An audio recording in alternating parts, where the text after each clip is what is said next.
It's time for Horseheads Baseball. Hannah Martin alongside you as we are just about to get underway here in beautiful Casper, Wyoming. Around 95 here at first pitch, so it'll be another hot one here in Casper. The Horseheads are taking on the Canyon County Spuds. They just got done with a 4-game set up in Caldwell, Idaho.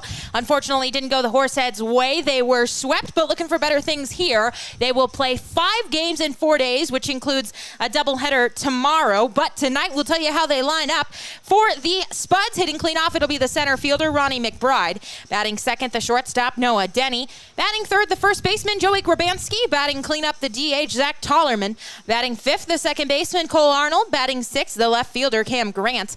Batting seventh, the third baseman, Carson Hake. Batting eighth, the backstop, Cody Vaith. Batting ninth, the right fielder, Kane Ross. And now for your Casper Horseheads, it'll be leading off the right fielder, Hank Dunn. Batting second, the shortstop, Victor Vega. Batting third, the second baseman, Eric Arado. Batting cleanup, the DH, Christian Lopez. Couple of all-stars there in the heart of the lineup, including the number 5 man, the first baseman, Joe Schmidt, and the number 6 man, the third baseman, Ryan Callahan. Batting seventh, the backstop for the first time at home this season, it'll be Andrew Menacini. Batting eighth, the center fielder, Kyler Halverson. Batting ninth, the left fielder, Harris Beckley. And doing the pitching for the Horseheads, it'll be Jerson Morales. Let's talk starters in this one. The Spuds coming into this game are 10-11. They're on a 4-game winning streak after sweeping the Horseheads at home, and they are 6-4 in their last 10. It'll be Brendan Tome, for him. The right-hander out of Mesa, Arizona, 6'6", 235-pounder out of Mesa Community College. Checks in with a 3-1 record, an ERA of 6 even in 9 games, 7 of which were starts.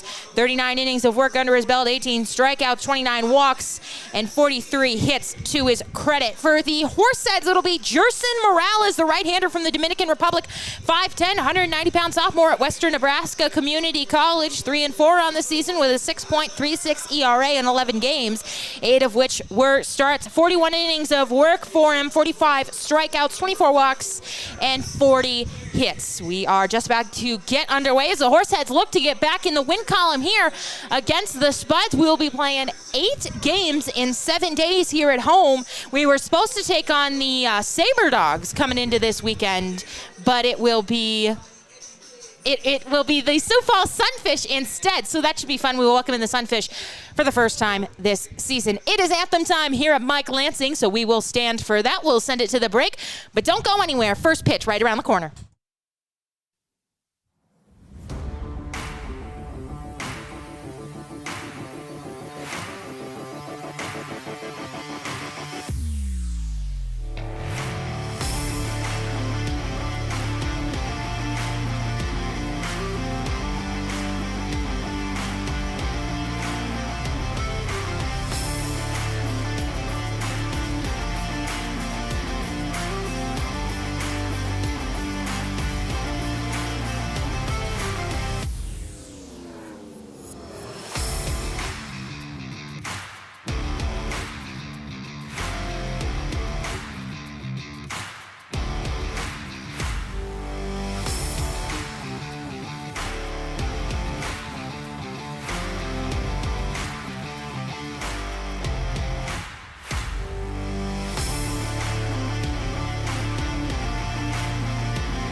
Welcome back to the broadcast. Hannah Martin alongside you as we are just about to get ready here in Casper, Wyoming for first pitch against the Canyon County Spuds. This is the last time that the Spuds will be in during the regular season. We welcomed them in back in June. They had a rain out for the third and final game of that series, which is why we will have the doubleheader tomorrow. First pitch of that one will be an hour prior. It'll be at 5:35. We'll play two tomorrow, so that'll be fun. 2 7-inning games for the boys tomorrow night. But for now, it will be Jerson Morales out to get things done and get the Horseheads back in the win column.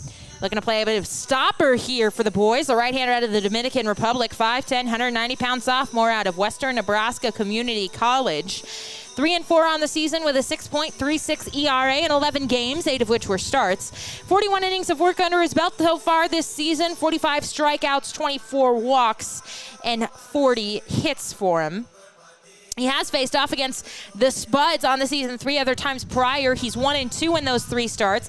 7 2/3 innings of work, 11 earned runs that he has given up, 10 hits, 7 walks, and 6 strikeouts. His last game was a no decision versus the Fremont Moo back on the 15th, in which he allowed 6 runs, but just 3 of them were earned. 5 hits, 4 walks, and 5 strikeouts in 4 2/3 innings of work. He is out there taking his warm-up pitches. We would like to welcome in the 22 viewers who are alongside us. And you know what? That might be, we were kind of joking before the pregame, but that might be more than what we've got in Mike Lansing here this evening. It is, understandably, it is Monday night here in Casper, and it is a warm one. As we mentioned, it's around 95 degrees. As it is 96. They issued a heat warning for the next 3 days before it'll cool off, so we are certainly looking forward to that. But tonight, the Horseheads looking to heat things up out on the diamond as Ronnie McBride steps into the box, and he's ready to face off against Morales here as McBride, Denny, and Grabansky will be the men due up here for the Spuds leading off here in the first inning. Last night's game was a long affair up in Caldwell, 16-14. The Spuds eked that one out. They came back from a 7-run deficit as here comes the first pitch from Jerson, and it misses upstairs. And we are underway. It is a 1-0 offering now to Ronnie McBride, who is in center tonight for the Spuds as he steps out. Zion Springer had a grand slam in that game last night. Home runs also from Preston Joy, as this one will catch the bottom of the strike zone. So they got on the board. They got those 14 runs, but unfortunately just not enough as the bullpen continues to be an issue for the Horseheads as Morales will step off, and he's going to go over the signs with his catcher Menazzini, who is one of the many new faces that we will see here late in the season as we have a lot of guys departing the Horseheads, as this one will catch that outside corner. And now Morales ahead in the count, 1-2 on McBride. We'll tell you how they line up behind Morales. Beckley in left, Halverson in center, Dunn in right, Schmidt at first, Arado at second, Vega at short, and Callahan at third, and then Menazzini doing the catching behind the plate. As Morales looks to strike out his first man that he faces in the ballgame. Comes with that high set, now deals home, and this one misses well off the edge of the plate, and it clanks off Menazzini's glove there. The Horseheads are in the home white uniforms with the high black socks here this evening, or they're probably navy blue to match the hats. And the Spuds in the pinstripe with the ombre letters. Gray and purple pinstripe as here comes the 2-2 pitch home. Swung on and missed, and Morales does in fact K, the first man of the ball game. So McBride down swinging, and it will send up Noah Denny, the shortstop. I got in trouble last time with my commentary on the Spuds jerseys, so we will leave it at that. As Denny will dig in here with one down in the top of the first inning. Chris, as always, our 14-year-old cameraman, he is alongside me running the live feed and having to listen to me for 3 hours every single game, sometimes even longer. So he is the real MVP of the Horseheads this season. As Morales will come set and now deal home. The pitch misses too tall, and the count will be 1-0 on Noah Denny, who is out of North Dakota State, originally from St. Paul, Minnesota, 5'10", 190-pounder in that right-hander's batter's box. As here comes the 1-0 home to him. This one misses. It's down and inside. And the count will move to 2-0 on Denny. Oh, Joy had the grand slam. Oh, thank you. We have whoever tweeted it out. That was a mistake then, as this one is popped up on the infield. We'll see if it stays in play. Callahan is over. He's on the track, and he does indeed make the play for out number 2. I unfortunately have not been able to catch a lot of away games because I don't go on the road, and also we have not had Wi-Fi at my host house going on a month now, so I can't watch the games. So I have to wake up in the next morning when I come into town. I check the box score, and I'm like, did we win? And it's been a bummer for the past couple of days to see we have not. But I'm, so excited to be back at the ballpark here and getting to call the action.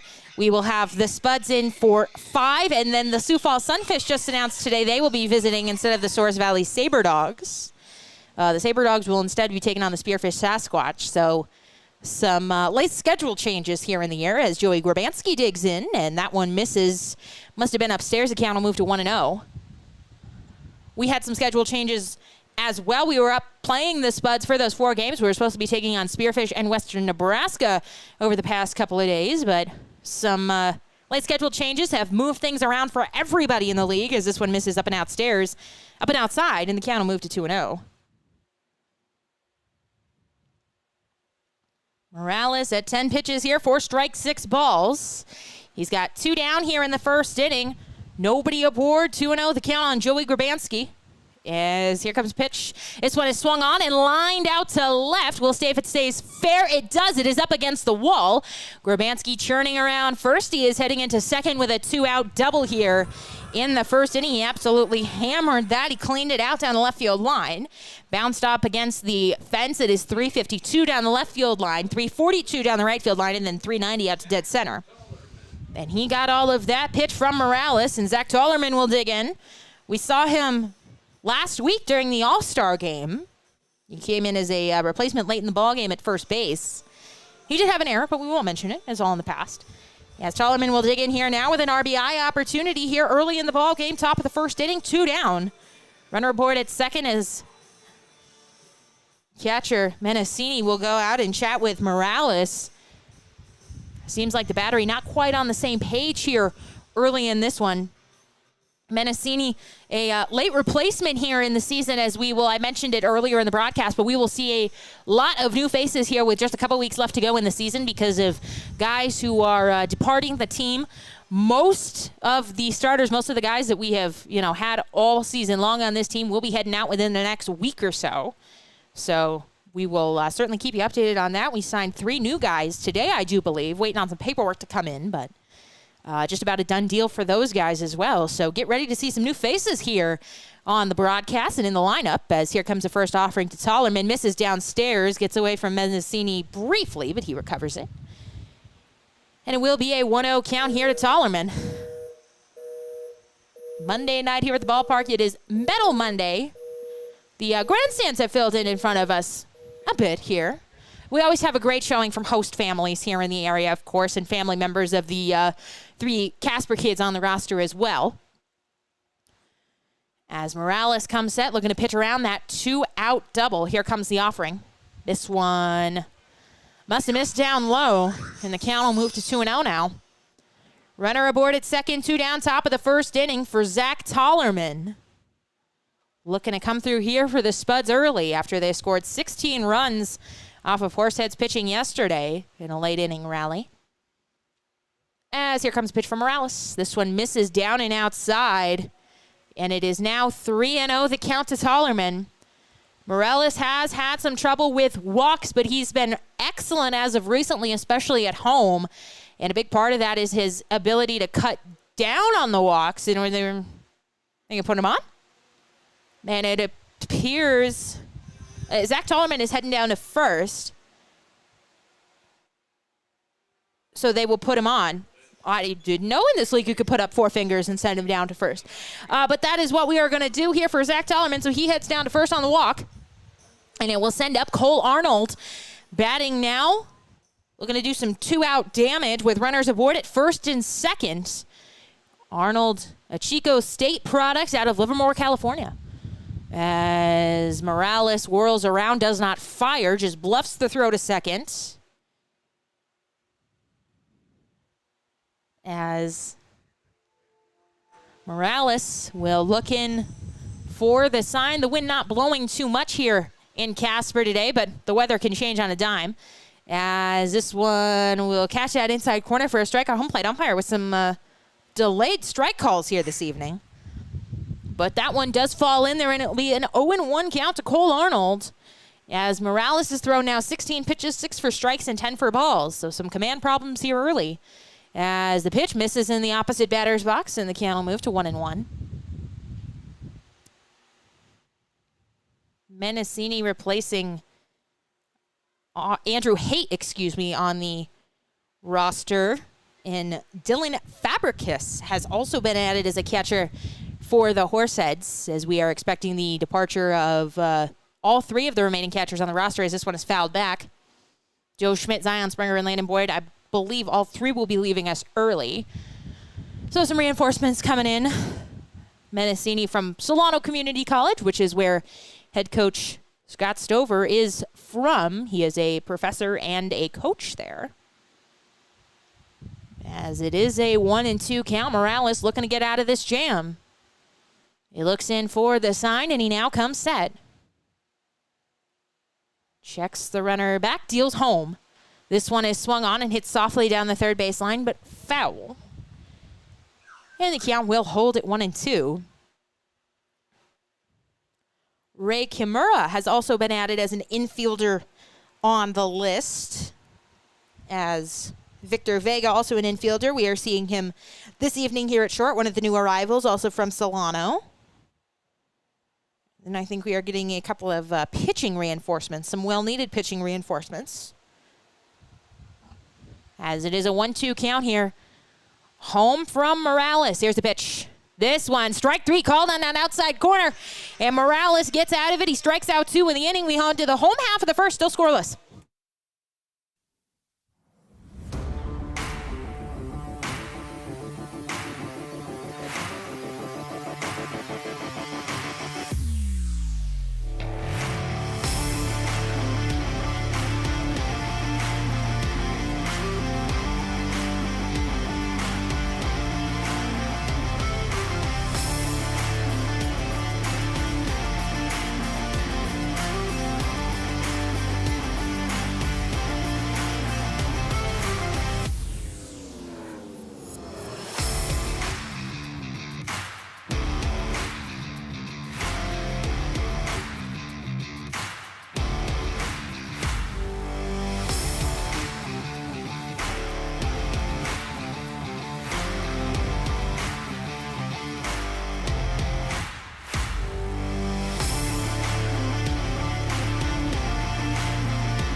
Welcome back to Mike Lansing Field. Hannah Martin alongside you. Bottom of the first inning here as we are scoreless. Brendan Tome is out to pitch for the Spuds, the starter in this one for Canyon County. The right-hander out of Mesa, Arizona, 6'6", 235-pounder at Mesa Community College. He is 3-1 on the season for the Spuds with an ERA of an even 6. 9 games for him, 7 of which were starts. 39 innings of work so far this season, 18 strikeouts, 29 walks, and 43 hits, so more hits than innings pitched. Bodes well for the Horseheads as they will send Hank Dunn, Victor Vega, and Eric Arado up to the plate to bat first here in the ball game. As the Spuds got 1 hit and a walk in the top of the first inning. So the Heads looking to get some traffic on the bases and strike here early against Tome. As Hank Dunn will dig in here now. Batting leadoff for the Horseheads this evening out of Eureka, Montana. 175 pounds, 6-foot freshman at Yakima Valley Junior College. 31 games for the Heads this season, hitting .238 with 22 runs, 18 driven in, and 26 Ks. yesterday was 1 for 4 with a couple of runs scored, a couple of walks, and a couple of stolen bases. So a nice night for Dunn as he looks to replicate that success, as this one will catch the top of the strike zone. Pops out of the glove of the catcher, Vaith, but it is called a strike. As we will tell you how they line up behind home, it is Grant in left, McBride in center, Ross in right, Grabansky at first, Arnold at second, Denny at short, Hake at third, and Cody Vaith doing the catching behind the plate for the starter, Brendan Tome. As here comes the 0-1. This one is skied out to right. Moving over on it is Ross. He is in foul territory, and he makes a catch on the run for out number 1. As it will send up Victor Vega. I do believe this is his first appearance at home. We've seen him in a couple of games on the road. The freshman at Solano Community College. Yep, this is his first appearance in front of the home crowd, so a fun night for him.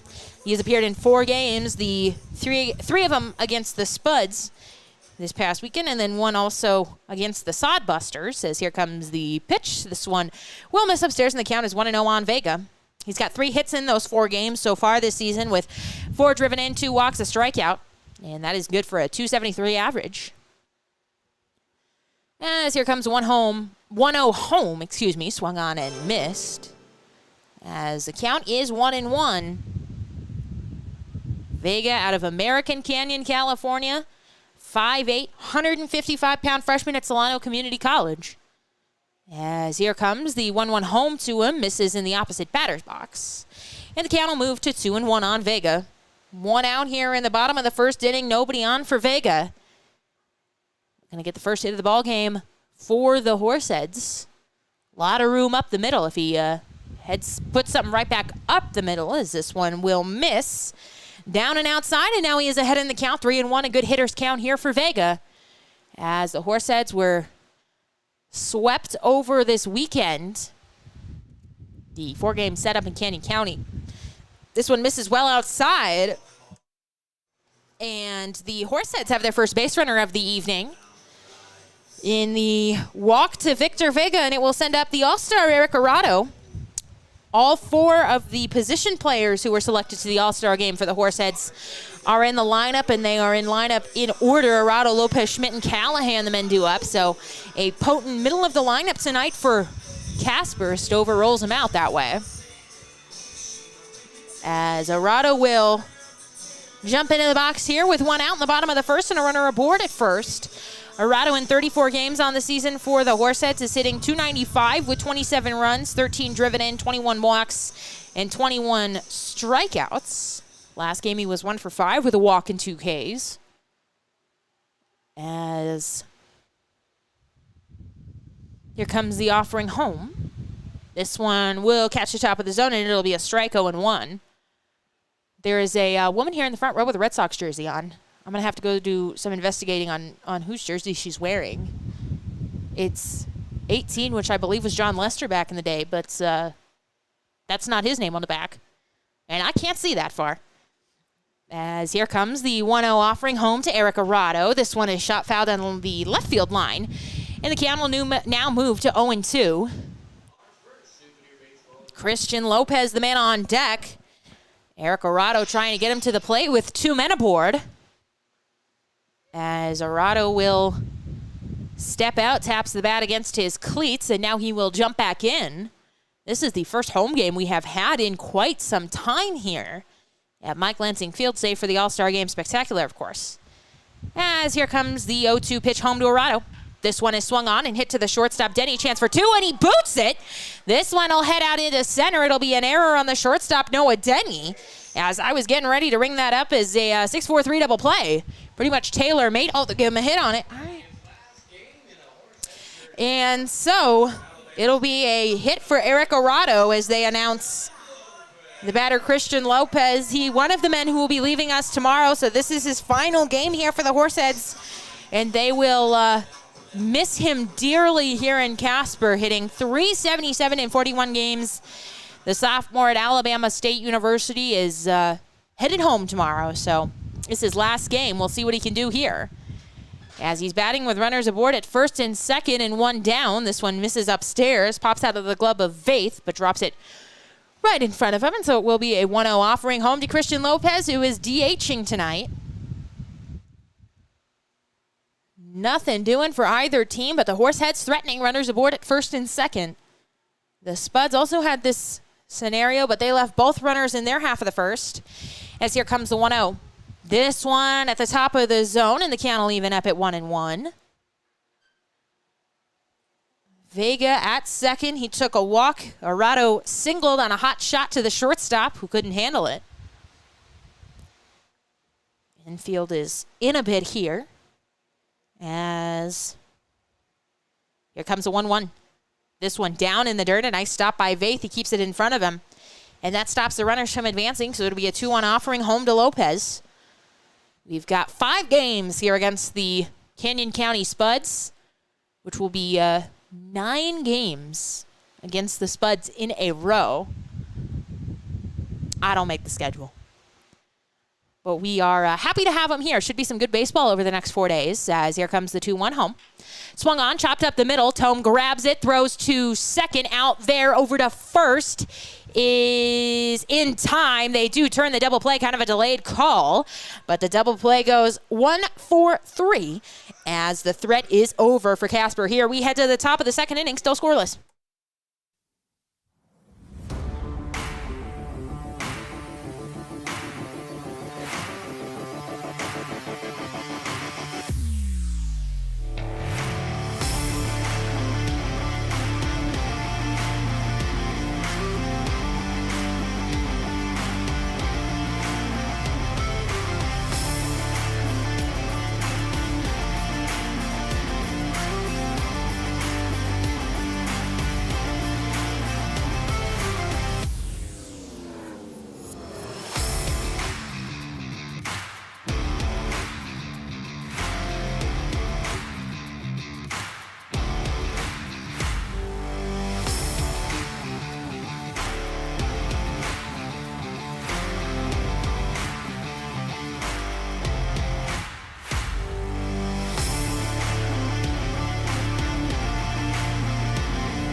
Welcome back to the ballpark. Hannah Martin alongside you. Top of the second inning. We still are scoreless here.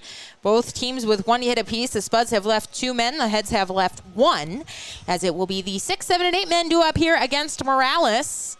Leading off the inning will be Cam Grant, the right-hander out of San Bruno, California. 6 foot, 245-pounder at Skyline Community College. Hitting .238 on the season for the Spuds in 40 games, as here comes the offering from Morales, and it's right down the heart of the plate for strike 1. Morales needed 20 pitches to get through the first inning, 11 balls and 9 strikes. He did leave 2 men after a couple of walks, or 1 walk and a hit, I should say, as this one will catch the outside corner, and Morales is quickly ahead of Grant, 0-2. 26 runs for Grant, 20 driven in. A homer and 10 doubles, so some pop in this bat.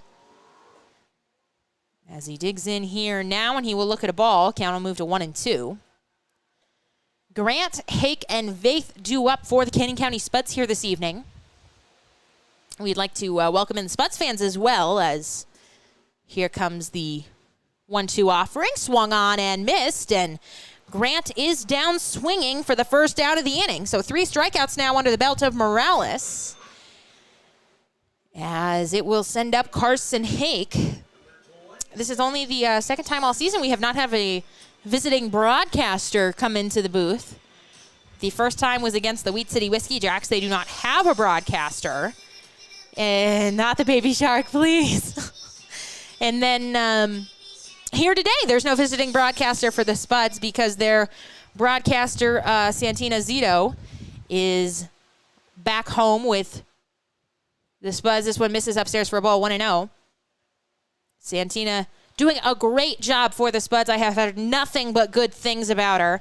She was a color commentator and now has taken over play-by-play duties. Was excited to hear about that as this one misses outside and the count will move to 2-0.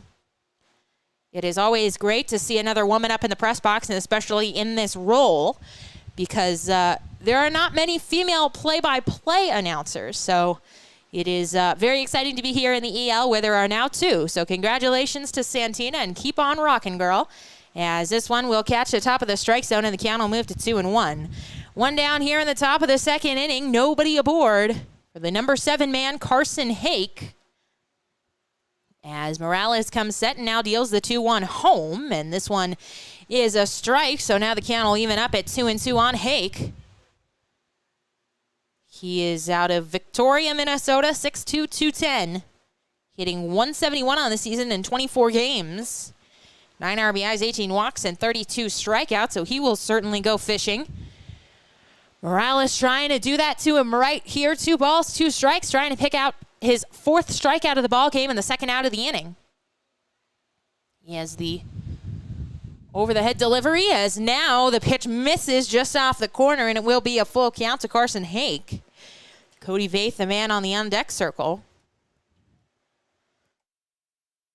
Hake's last game was on the 25th, so yesterday he was 0 for 3 with a run scored, a walk, 2 strikeouts, and he was also hit by a pitch.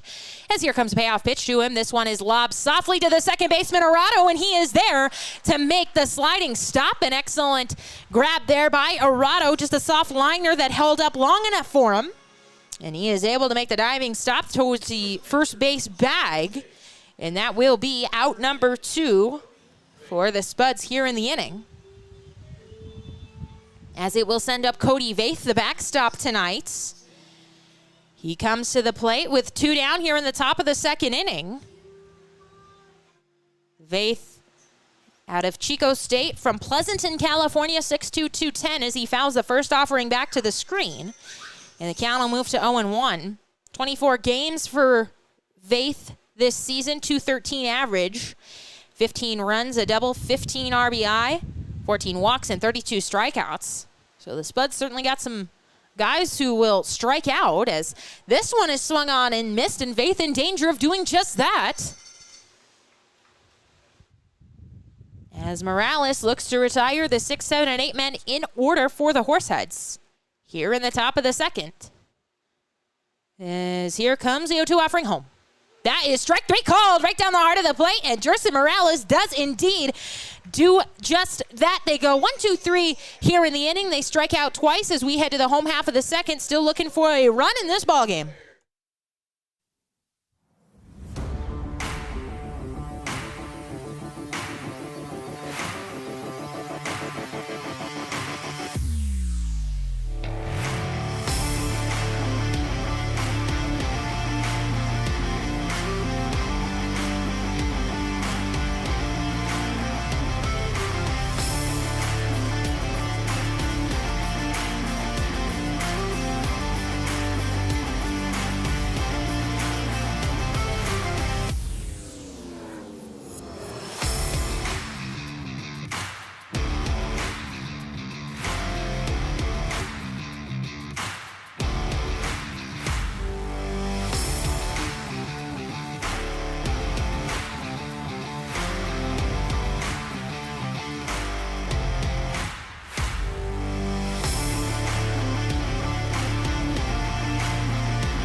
It'll be the 5, 6, and 7 men due up for Casper here in the bottom of the second inning. We are still scoreless here live at Mike Lansing Field. Joe Schmitz, Ryan Callahan, and Andrew Menacini are due up here for the Horseheads. We will get you some scores from around the league as well, as we do have a couple of other games in action tonight, as here comes the offering from Tome, and Schmidt is out in front of that one, as he is down in the count now, 0-1. The Pios lead the Sunfish 6-0. That came in the bottom of the 6th inning. Badlands leading the Tommyknockers 1-0 in the bottom of the 3rd. The Trappers up on the Sasquatch 2-1 in the bottom of the 2nd. As here comes the next offering to Schmidt, and it'll count the outside corner. Count will move to 0-2 now. The Sodbusters leading 1-0 over the Fremont Moo in the bottom of the 5th. And the Saber Dogs beating the Whiskey Jacks 4-3 in the bottom of the 3rd. As here comes the 0-2 pitch home to Joe. Bounced up there well in front of the plate, and the count will move to 1-2 on Schmidt, who was an all-star, a late addition to the all-star team after the catcher from Badlands went down. But an all-star nonetheless, hitting .275 in 36 games with 22 runs, 8 doubles, 3 homers, 31 RBI, 13 walks, and 42 strikeouts. As this one will miss badly in the opposite batter's box, and the count moves to 2-2 here now. Another beautiful evening here in Casper. It'll be hot over the next 3 days before the temperature will drop off about 10-15 degrees, which I will be thankful for. As this one is fouled down the right field line, and the count will hold at 2-2. As Joe will step out of the box and now get back in, the 6'2", 230-pound freshman at John A. Logan Community College out of Villa Ridge, Missouri, which our Missouri native Jack tells us is right near St. Louis, as here comes the off-speed pitch, and it's in there for strike 3. A beauty there from Tome, and he will get Schmidt looking for the first out of the bottom of the 2nd. As it will send up the final all-star in this lineup here this evening, Ryan Callahan. He digs in with one down in the bottom of the 2nd. Nobody aboard for him. Out of Overland Park, Kansas. He attends the University of Kansas. Redshirt freshman there, 6'2", 185-pounder. As here comes the first offering home from Tome, and this one will miss inside. Count will move to 1-0. The 39 folks watching, a bit different than when we had up over 1,000 total views during the All-Star game. We were approaching 2,000, so you know what? Honestly, I like a smaller crowd. As this one misses downstairs, count will move to 2-0. Less chance that the comments will get as messy as they did during the All-Star game, as Tome will get a new baseball here. But no, we appreciate everybody tuning in, everybody watching. If you'd like to let us know where you are watching from, we would be happy to give you a shout-out as well, as I see a lot of Spuds fans are joining us, so welcome into the broadcast. As it is a 2-0 offering home to Ryan Callahan. He swings and grounds it right back to Tome on one hop, who underhands to first to retire Callahan. First 2 men are down here for the Horseheads in the home half of the 2nd. And it will send up Andrew Menacini for his first plate appearance at home as a Horsehead out of Solano Community College, doing the catching here tonight. 5'10", 170-pounder. He is a freshman out of Vacaville, California. Vacaville, please tell me if I have offended everybody in that town by pronouncing it wrong. As he digs in here, awaits the first offering from Tome. Here's the pitch. This one will miss downstairs for a ball, and the count moves to 1-0 on him. Tome, 23 pitches, 12 strikes, and 11 balls for him. Has allowed 1 hit as he looks to retire. The heads in order here in the 2nd. The pitch misses down low once again, and it is 2-0. The count on Menacini. The Horseheads after this, we will welcome in the Sioux Falls Sunfish for the first time this season. A bit of a schedule change. As here comes the 2-0 offering. Swung on and missed. He went to the off-speed pitch there, and he fooled Menacini. Jolene is watching from Fargo, North Dakota. Good luck to the Spuds tonight. Welcome to the broadcast, Jolene. We are happy to have you. As it is a 2-1 offering home to Menacini. 2 out, bottom of the 2nd. Nobody aboard for him. Here's the pitch. This one is swung on and fouled back, and the count will even up at 2-2 now. As all the children go running for that one. He gave up halfway down. He's like, no, I got no shot at it. I respect that, though, you know. He's like, the kids on the ground, the kids on the concourse, they have the advantage. Except when it's up in the grandstands. Then the turntables. 2-2 the count. Home to Mendocini. 2 down. Bottom of the second. The pitch. Off speed, and he is down swinging. 2 strikeouts for Brendan Sohm. He's looking pretty good out there. Yes, we do have a bit of a pitcher's duel on our hands. Top of the third inning. Both teams still looking for a run.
Jerson Morales out for another inning of work. Top of the third inning, Hannah Martin alongside you.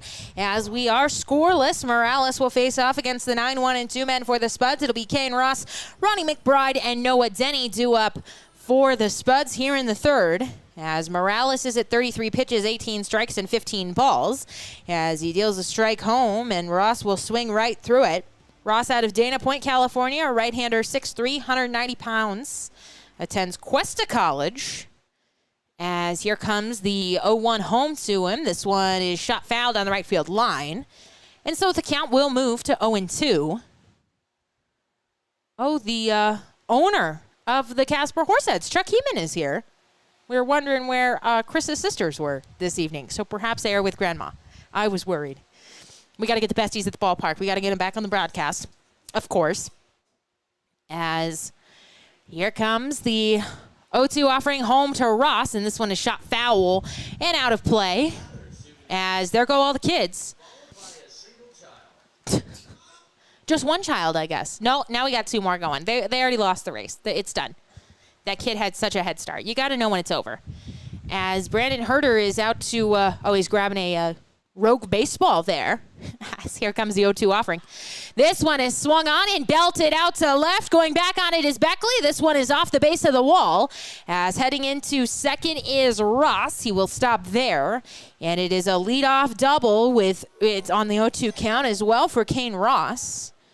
As both hits that the Spuds have now are doubles, and they were both out to left and both hit very hard. As a lineup will turn over for the first time for Canyon County here tonight, and we'll send up Ronnie McBride, who is 0 for 1 with a strikeout swinging. He did that back in the first. As he digs in here, now nobody out, top of the third inning, runner aboard at second. So the Spuds, do have a runner in scoring position, as showing bunt is McBride, but he pops it up foul. And so the count is 0-1 on him. McBride and Denny do up here in the inning for the Spuds. McBride out of LSU Alexandria. 6 foot, 190-pounder. Hitting .346 on the season in 27 games, 42 runs, 13 doubles, 7 driven in, and 22 walks for him.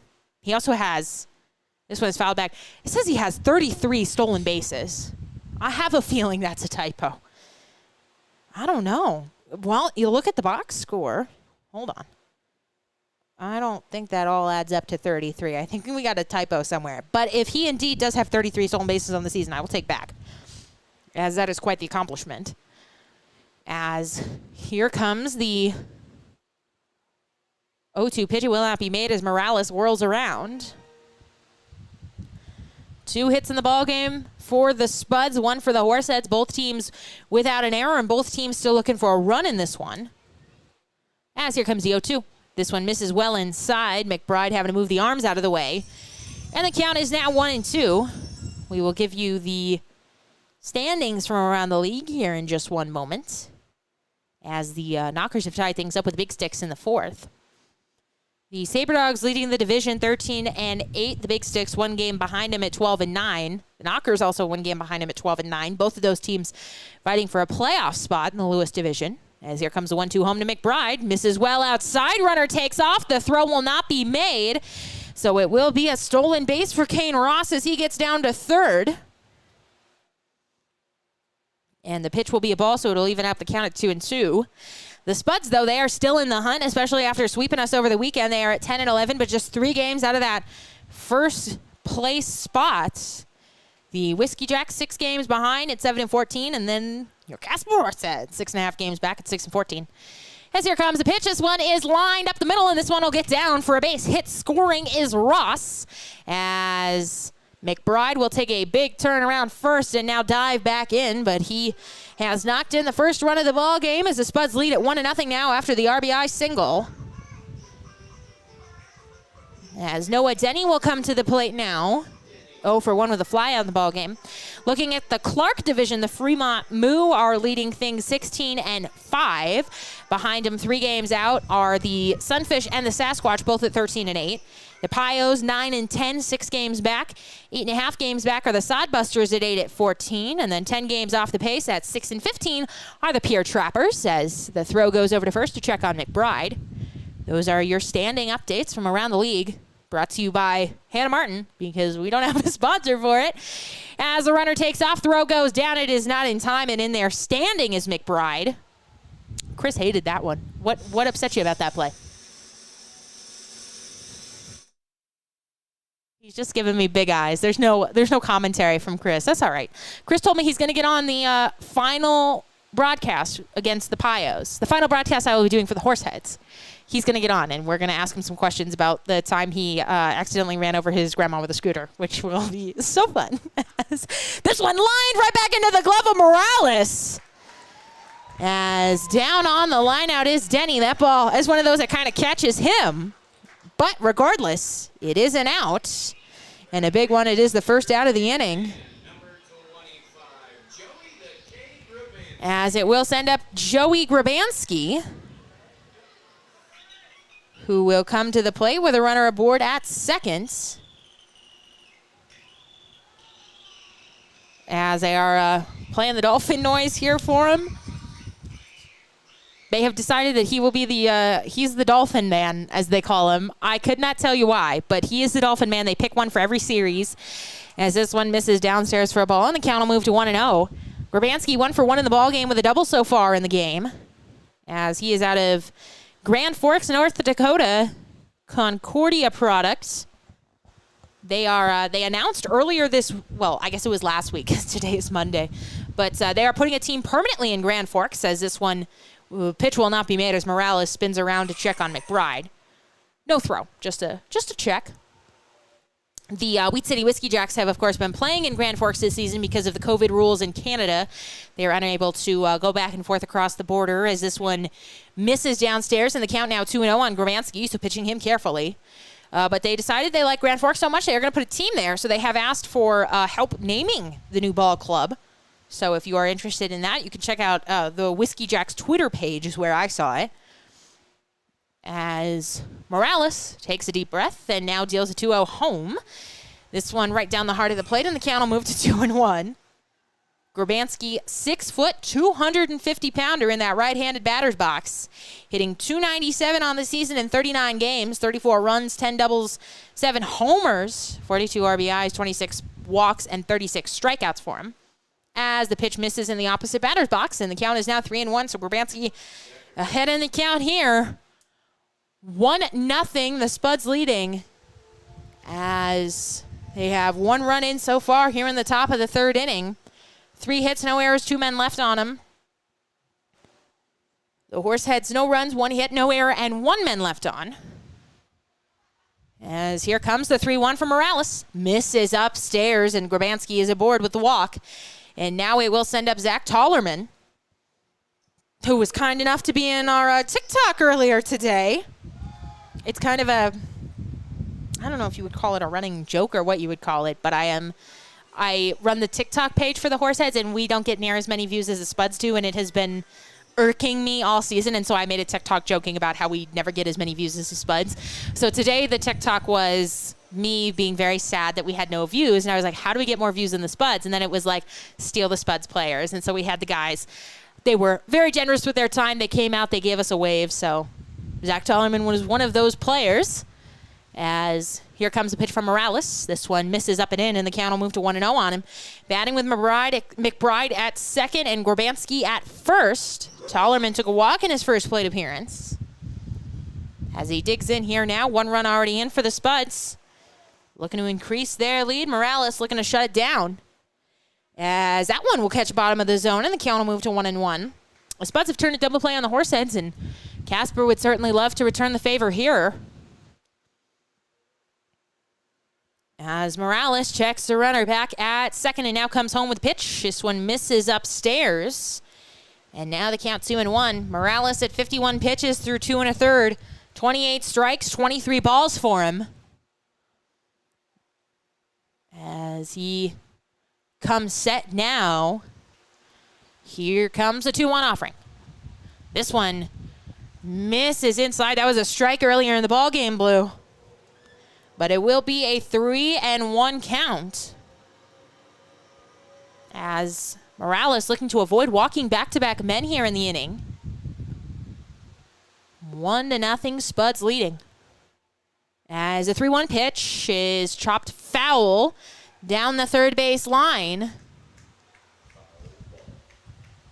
And the count will move. Full here, so a big pitch coming up for Morales. 1 down, top of the 3rd inning. Runners aboard at first and second for Canyon County. As they are looking to make a late playoff push, so every game really important for them. They currently sit at 10-11, 6-4 in their last 10, though. As here comes the payoff pitch from Jerson Morales. Misses upstairs, and he will walk back-to-back men here as Tollerman will flip the bat away and head down to first. And now the bases are loaded for Cole Arnold. No action down in that Casper bullpen. As we have a gentleman walking up the stairs holding 3 bears. Very delicate work. No spills. Great job. He hands one off to his buddy. We don't do just play-by-play of baseball. We do play-by-play of everything here at the ballpark. Chris can go paint a wall, and I'll do play-by-play of it. As here comes pitch home to Arnold. Misses upstairs, and it'll be a 1-0 offering to him. Arnold is 0 for 1 in the ballgame with a strikeout looking. McBride, Grabansky, and Tollerman, the men aboard here for Arnold. As here comes a 1-0, swung on and missed, almost came out of his shoes there. And the count moves to 1-1 on Cole Arnold, the number 6 man playing second base for the Spuds here this evening. As the infield is in at double play depth, here comes a pitch. This one straightens him up, but it is upstairs, and it'll be a 2-1 count. Big inning here for Morales. Got to shut things down. slam the door and leave the bases loaded, as here comes the pitch. And that one missed. I'm not sure where. Morales is not sure where. The strike zone, as it is so often in this league, moving around, I have no idea where it is. As here comes the 3-1 pitch. Swung on, fouled off to the left side, and we will have another payoff pitch upcoming. There were 8 umpires here for the All-Star game. I believe we had 4 in the field, and then it was a rotating crew, but just the 2 here this evening. As Morales comes set, the payoff pitch, it's on its way. Misses inside, and it is ball 4. He has walked in the second run of the ball game for the Spuds. As the bases are reloaded, and it will send up Cam Grant. We'll see if we have a mound visit. We will not. Gonna leave Morales out there to get out of this jam. Bases loaded for Cam Grant now. Grabansky at third, Tollerman at second, Arnold at first. 0 for 1 on the evening is Grant with a strikeout swinging. As he comes to the plate now, base is still loaded, only 1 out as he swings and sends this one out to center, and this ball is going to get down. 1 run is in. They will send Tollerman. Here he comes. He will score. Throw gets away from the catcher, but no advance by either runner. However, it is a 2 RBI single for Cam Grant, as this is now a 4-0 ball game. So Grant not wasting any time. He singles out to center on a line. As Grabansky scores, and so does Zach Tollerman. Hard of the lineup, doing some damage here against the Horseheads, as Arnold will move to second on it. Is this the club remix of Baby Shark? If I was at the club and they play Baby Shark, I would commit arson, I think. That would be it. As Carson Hake will dig in. He is 0 for 1 with a line drive, as he fouls this one off to the right side, and the count will move to 0-1 on him. 4-0, the Spuds leading, all 4 runs coming here in the third off of the starter, Jerson Morales, and he is still in trouble. Runners aboard at first and second with just the 1 down. The only out in the inning on that line drive that caught Morales. As here comes the 0-1. This one right down the heart of the plate, and the count will move to 0-2 on Hake. 6'2", 210-pounder. In 24 games, hitting just $171. As Morales trying to get on the same page with Menacini. He's got the sign. He likes the 0-2. Bounced up there in the opposite batter's box. A nice stop by Menacini, and the count will move to 1-2. Morales is now at 64 pitches, 34 strikes, and 30 balls for him. Count is now 1-2 to Carson Hake. Batting with runners aboard at first and second. Schmidt in at first. As here comes a pitch. Swung on and missed. He got him to chase a fastball in the outside corner. And down swinging is Hake for a big second out here in the third inning, as it will send up Cody Vaith, who is 0 for 1 with a strikeout looking. Morales has struck out his fair share of Spuds this evening. He has struck out 5 men in 2 2/3, but he has also unfortunately allowed those 4 runs to come across. Still plenty of time for the Horseheads to get back into this one, but got to hold the lead right where it is at 4.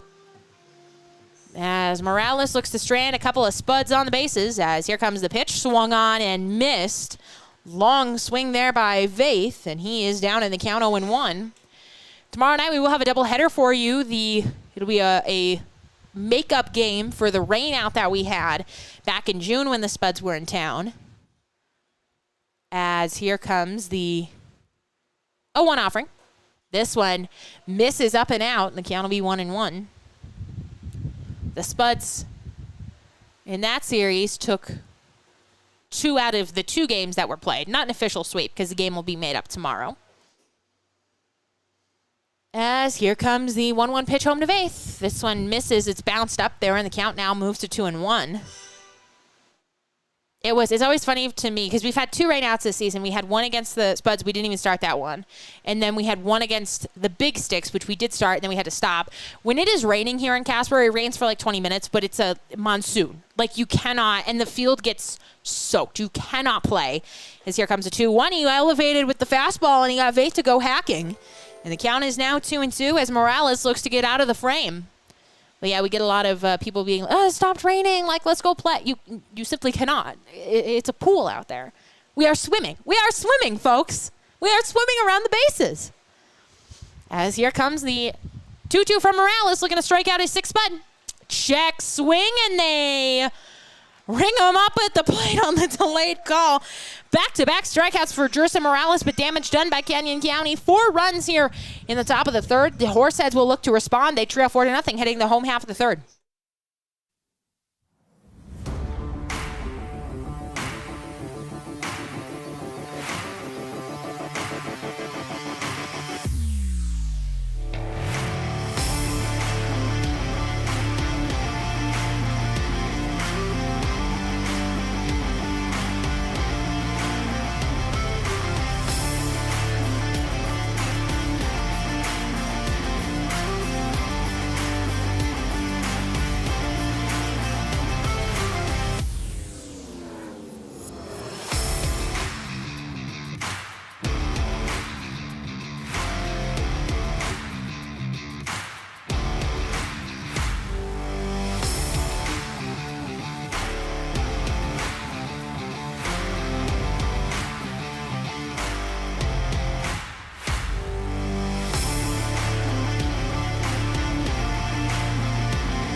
Hello, and welcome back to the broadcast. Bottom of the 3rd inning, the Spuds now lead 4-0. Kyler Halverson, Harris Beckley, and Hank Dunn, the men do up. As Kyler Halverson will dig in here first. Jolene we will clarify Joey the Dolphin, because I realize that makes no sense to people who don't come to the ballpark every day, as that is right down the heart of the plate for a strike, and the count will move to 0-1. So we have certain walk-up songs for the visiting team, and there's a dolphin noise that we use as a walk-up song. As here comes the 0-1 pitch, it misses outside, and the count moves to 1-1 now on Kyler. And so the guys who are in charge of music, they pick who's going to be the dolphin. And tonight, it is Joey Grabanski. So that is why we call him the dolphin on the broadcast this evening, as this one is fouled back, and the count is now 1-2. They also play Dora, the Dora theme song. They play Baby Shark. They do like the ABCs. They do the Backyardigans on occasion. They are crazy here at the ballpark. So hope that clears things up. As here comes 1-2 pitch. It's an off-speed pitch, and Kyler is down swinging at it. As it will send up Harris Beckley now with 1 down here in the inning. As Brendan Tome has been cruising, he has allowed just the 1 hit in 2 innings of work, 2 1/3 now. As 31 pitches, 18 strikes, and 13 balls for him.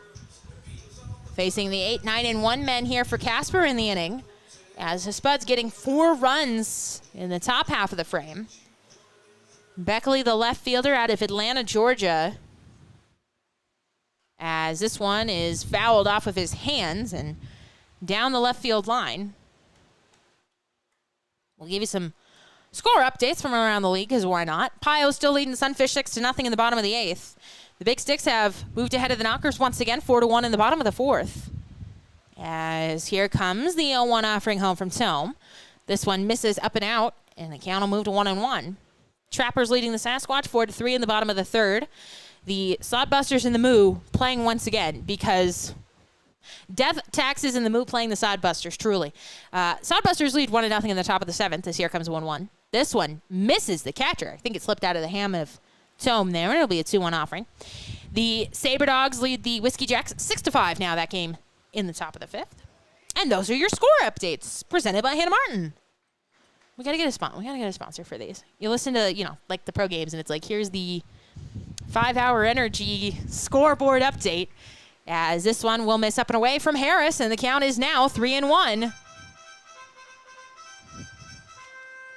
Just about 7:35 here local time in Casper, so we have been underway for just exactly 1 hour, actually. As here comes the 3-1. Misses well away from Beckley, and he is aboard with a 1-out walk. As Hank Dunn will come to the plate, bottom of the third inning, 1 down. Spuds leading 4-0, but the Heads looking to get on the board. They have just 1 hit in the ball game. As Hank Dunn will dig in here now. Out of Eureka, Montana. Still a warm one here in Casper. Hasn't cooled off any. It is, well, I guess it has a bit. It is 91 degrees. It's supposed to be 99 tomorrow and then 97 on Wednesday. I love it here in Casper, Chris. I'm from the west side of Washington. I'm from the Seattle area. So 99, it can't. It doesn't bode well with me. As here comes the first offering home. It's a curveball that doesn't curve, and it'll be a 1-0 count to Dunn. 6 foot, 175-pound freshman at Yakima Valley Junior College, as we will have a meeting on the mound here. So we will pause for that. Dunn coming into the ball game, hitting .238 in 31 games, 22 runs scored, 3 doubles, 3 triples, 18 RBIs, 18 walks, and 26 strikeouts for him. His last game yesterday was 1 for 4 with 2 runs scored and 2 walks, as well as 2 stolen bases. As there is no action down in the Spuds bullpen. And, why would there be? Tom has pitched so well just far at just 37 pitches, 19 strikes, and 18 balls. It is Metal Monday here at the ballpark, but I was the only intern to dress up. Nobody else got the message, so. But that is okay, Chris. It's the effort that counts. As tomorrow it'll be Tropical Tuesday, Western Wednesday, Thirsty Thursday, Fill the Park Friday, All You Can Eat Saturday, and then Sunday. Sorry, Sunday. I think we're supposed to have a college night here soon. That, subscribe to our social media and all that good stuff for all the updates. As throw goes over to check on Beckley, and he is back safely as Dunn awaits the first offering home to him. As here it comes. This one misses, too tall. And the count moves to 2-0 now. 1-0 now, excuse me.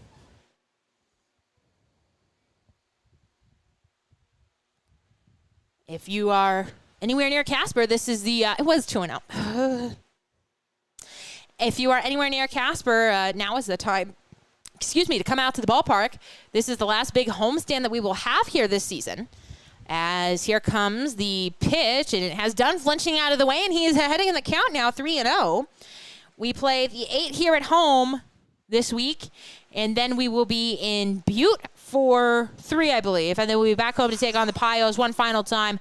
2 games, including a fan appreciation night on that 8th. The August the 8th will be the last home game, so we certainly hope to see you at the ballpark, as here comes the 3-0 offering, and it's a strike at the bottom of the zone. The count will move to 3-1 now. 3-1 the count now to the leadoff man for the Horseheads. Spuds leading 4-0. 1 down. Runner aboard at first for Dunn, who is 0 for 1 in the ball game with a flyout. As here comes pitch. This one will catch that outside corner, and now Thomas battled back. Was down in the count 3-0, and now he's run it full. It will be a payoff pitch here as the Heads look to battle back after Morales gave up 4 runs in the top half of the inning. Tome checks the runner back. And now deals the payoff pitch. Home runner takes off. This one is swung on and fouled off to the right side, so Beckley will have to come back.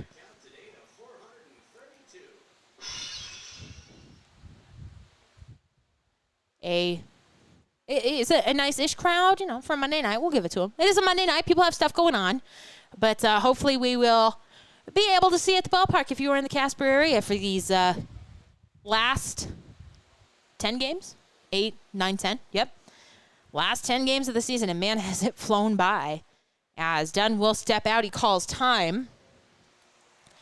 Last night, we have a broadcaster chat, and Santina let us know that they had a 3.5-hour seventh inning. I would have given up. I would have gone out the back window with the Raccoons. It would not have happened, Chris. I would not have been broadcasting an inning for 3.5 hours. Runner takes off once again, but it doesn't matter because this one is in the opposite batter's box, and Hank Dunn has worked himself a one-out walk. As there are now 2 runners aboard here for the Horseheads and Victor Vega to dig in for him. Vega, the shortstop tonight, the freshman at Solano Community College. He does have 4 RBIs in 4 games this season, 2 of them coming yesterday. He was 2 for 3 against the Spuds with a run scored, a walk, a strikeout, and he's also hit by a pitch. As it was a wild weekend in the Expedition League. There were ejections all across the league. As here comes the first offering home to Vega. It'll miss outside and away from. The count will move to 1-0. The Knockers and the Trappers, I guess there were fights almost on Sunday and Saturday.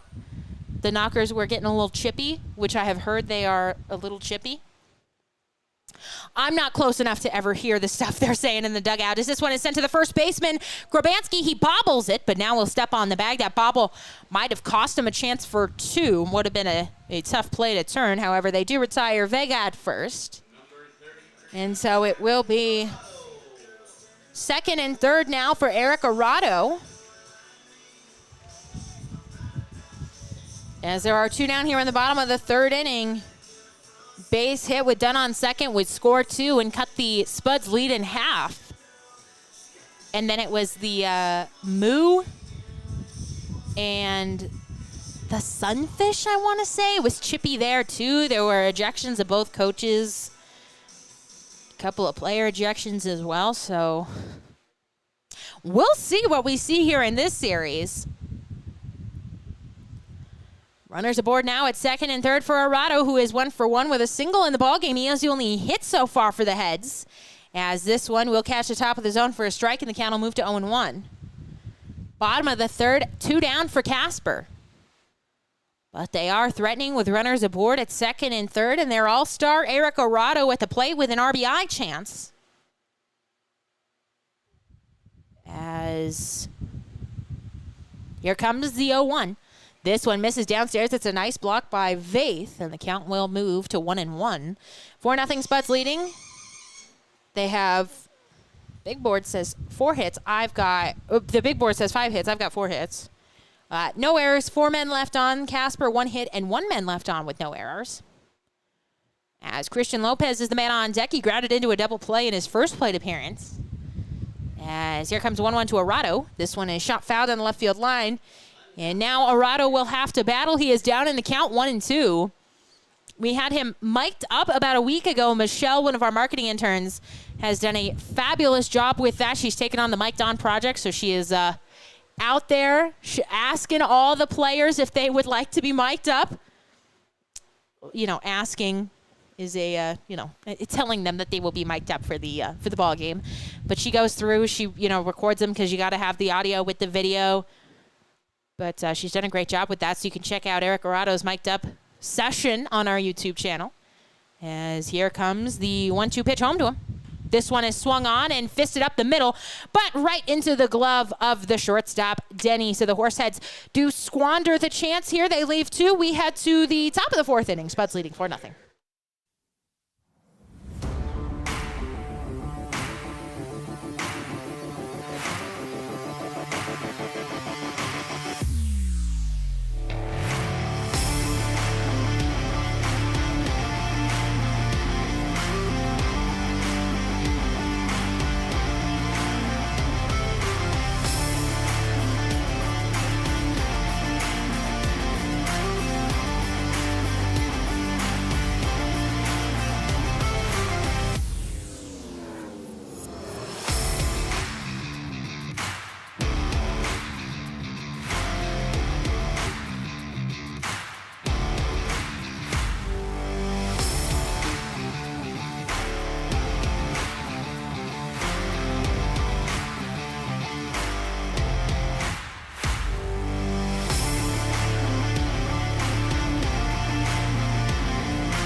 Welcome back to Mike Lansing Field. Top of the fourth inning. The Spuds leading 4-0 as Jerson Morales is out for another inning of work. He first pitch home to Kane Ross is fouled back to the screen, and the count will move to 0-1.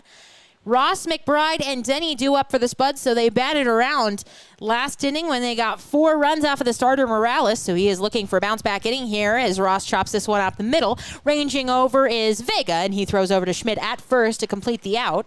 So a good start to the frame for Morales as he gets Ross to roll over on one, and he goes down 6-3. As Ronnie McBride will dig in here now with one down in the top of the fourth inning, and the base is empty. McBride is 1 for 2 with a strikeout swinging and an RBI single to right center. As he will come to the plate now. 4-0, the Spuds leading here in the top of the fourth inning. The Spuds 10-11 on a 4-game winning streak after sweeping the Horseheads this past Thursday through Sunday, as this one is shot out to left, but this one is going to go foul. And so the count will move to 0-1. Chris is back. Had to run down for the hot dog. Condiments on it? Yep. Yeah, you know. If you're going to leave, you might as well do it right. It is an 0-1 offering home. Didn't ask me if I wanted anything, notably. As this one will catch the outside corner. And they were appealing down to first on the swing, but strike called on the pitch, and so now it is 0-2. I'm just saying I work very hard, Chris, and I get hungry. No, I don't want it. I don't want your hot dog. The 0-2 pitch misses in the opposite batter's box, and now the count will move to 1-2. As there goes Michelle down on the concourse. She's moving. Here comes the 1-2 pitch home. This one is swung on and lined out to left, but this one will drop down foul. So the count will now move to 1-2. The Horseheads on the other side of things, 2-8 in their last 10 games. They are 3-9 versus the Spuds this season. And they will have to battle back here. Down 4-0. As here comes pitch. This one will miss on that outside corner. Morales is squatting down on that pitcher's mound. He certainly wanted that pitch. Our home plate umpire signals that it was off the plate. And so now the count will even up at 2-2 on McBride, the leadoff man for the Spuds here tonight. As here comes pitch. This one bounced up there into that opposite batter's box, slipped out of his hand. And the count will move full now. I am happy to announce that I have been asked to head to Gehring for the playoffs, as it looks unlikely that the Horseheads will be moving on to the playoffs, as here comes the full count pitch. This one will miss upstairs, and it is a 1-out walk issued by Morales, and it will send up Noah Denny, who is 0 for 2 with a fly out and a line drive. So the broadcaster for the Pioneers, Zach, who you heard alongside myself on the All-Star game as well as the Home Run Derby, he has to head back to college, but I do not. I'm a 2020 graduate, and so I have all the time in the world at my hands. And so when they asked me to go over and call the playoff games for the Pioneers, I was, of course, honored. The Pioneers have such a loyal and dedicated fan base that I will try my best to make them proud, as this one, it's a throw over to first to check on the runner McBride. But I'm interested to see if the Spuds here in the late goings of things are able to make the playoff push, because they're just 3 games out. As throw over to first once again. And they've got, you know, how do I say this nicely? They're playing 5 against the Horseheads, who are in the bottom of the division. So who the Spuds would like to be playing, as it comes down to the wire here, as this one misses upstairs for a ball, and the count will move to 1-0 on Denny. So it should be interesting for the Spuds, the first-year team. They alongside the Mining City Tommyknockers. They will have to leapfrog a couple of teams, though, including the Tommyknockers, who are battling for a playoff position. As here comes the pitch. Runner takes off. And no, he doesn't. He started to take off, and then he went back. So it's a strike on the pitch, so the count will move to 1-1. As McBride, I don't know if that was supposed to be a hit and run, and when he saw that Denny didn't make contact, he jumped on back to the bag, but whatever it was, McBride is back at first safely, as it is a 1-1 count home to Noah Denny, batting second in the Spuds lineup tonight.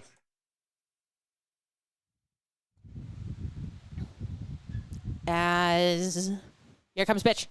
This one misses down low, and the count will move now to 2-1.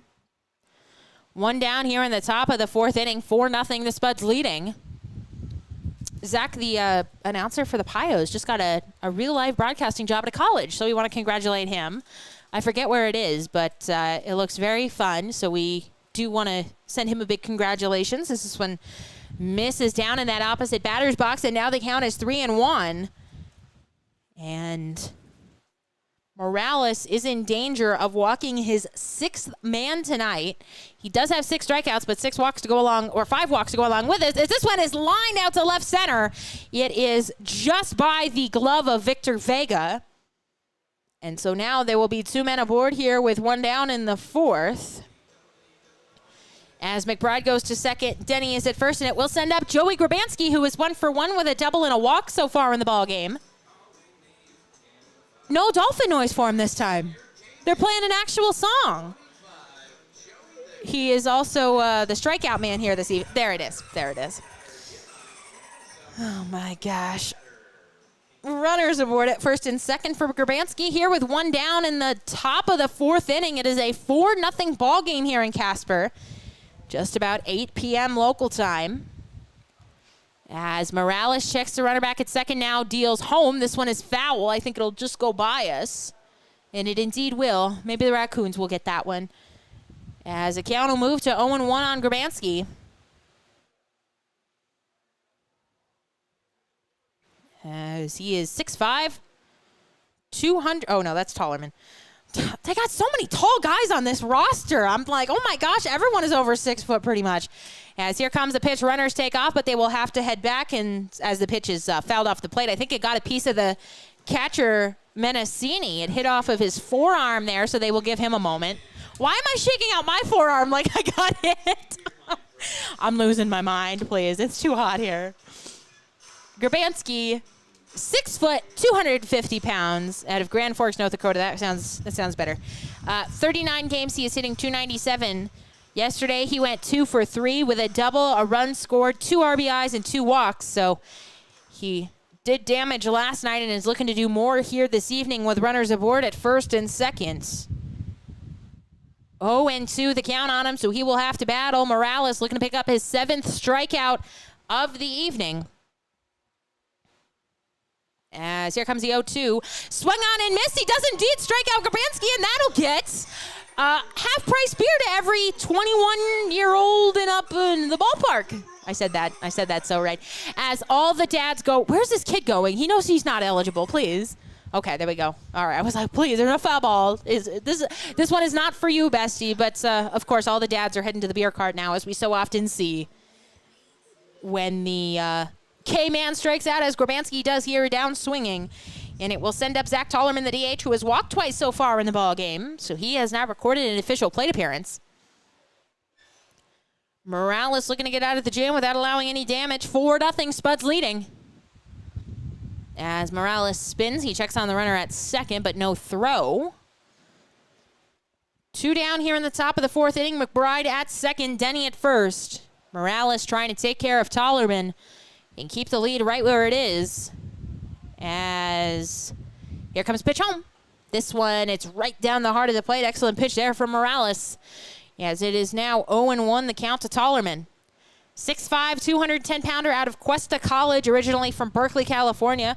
He was an all-star for the Spuds this season, hitting .331 in 44 games.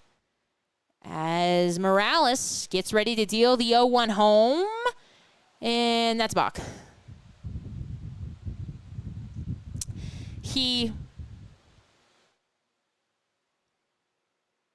What are they going to call? They haven't advanced the runner today. Morales, came set, he took a step.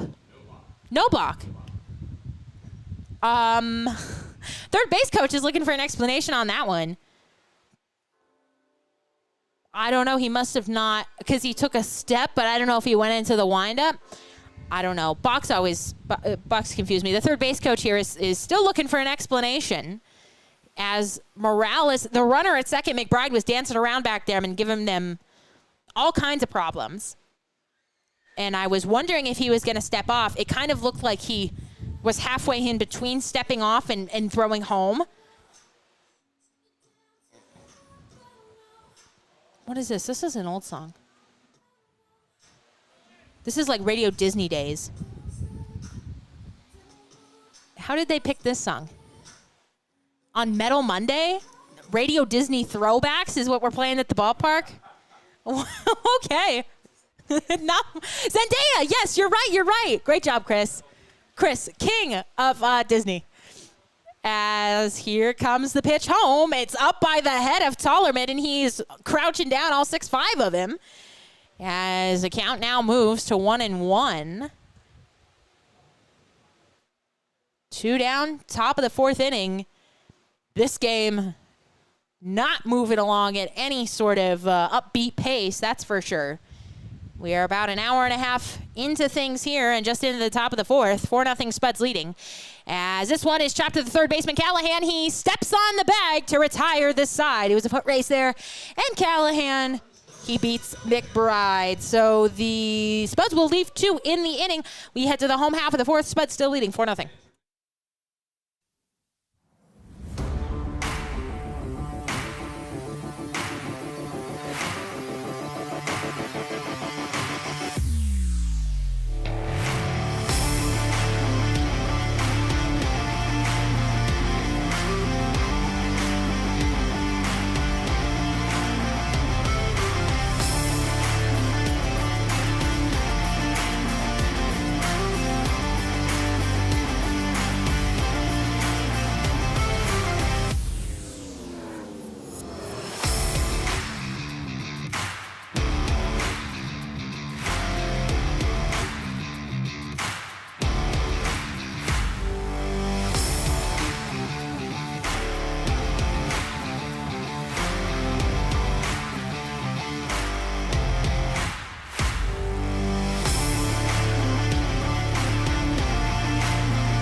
Welcome back to Mike Lansing Field. Bottom of the 4th inning, the Spuds leading 4-0 as the 4, 5, 6 men will be due up for Casper in the frame. It'll be Christian Lopez, Joe Schmidt, and Ryan Callahan.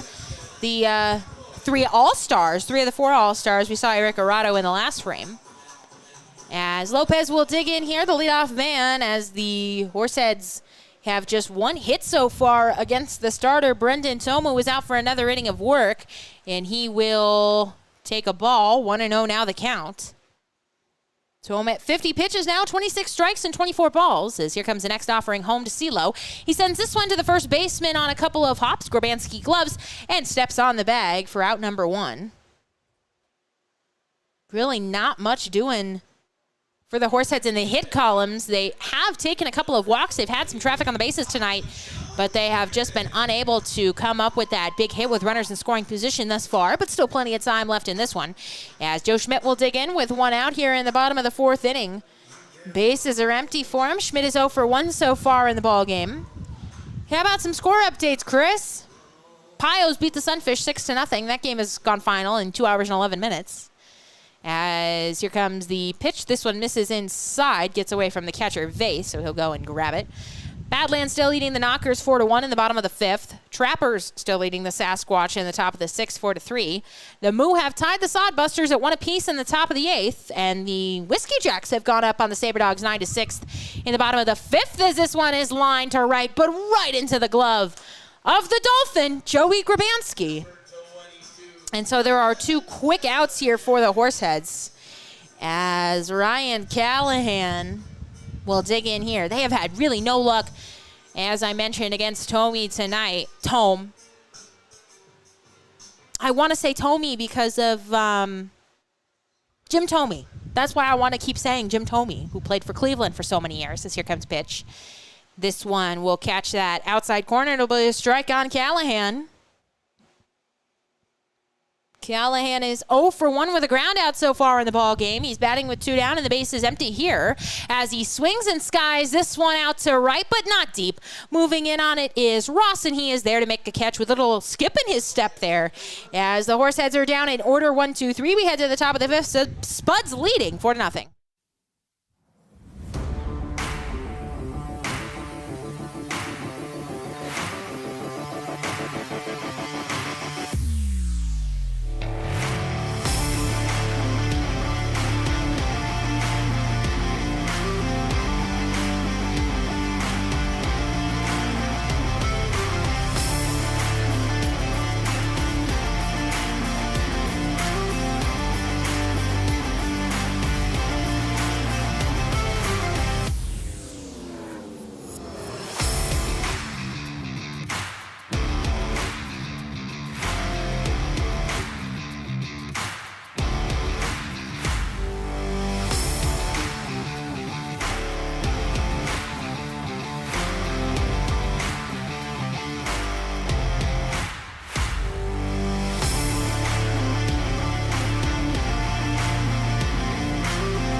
Welcome back to Mike Lansing Field. It is the top of the 5th inning as Morales will go out for another inning of work. He will deal a strike home rather to Cole Arnold. So it'll be an 0-1 count. Arnold, Grant, and Hake are the men due up here for the Spuds as they lead this one 4-0. And Arnold will swing and not get a pitch. Downstairs, the count moves to 0-2. 4 runs, 5 hits, no errors, and 6 men left on for the Spuds. No runs, 1 hit, no errors, and 3 men left on for Casper. As the 0-2 pitch is fouled back to the screen. Arnold is 0 for 1 with a strikeout, looking at a walk so far in the ball game. We do have a request for a shout-out on the A broadcast. Catalina would like us to say Te Amo to number 18. So there you go.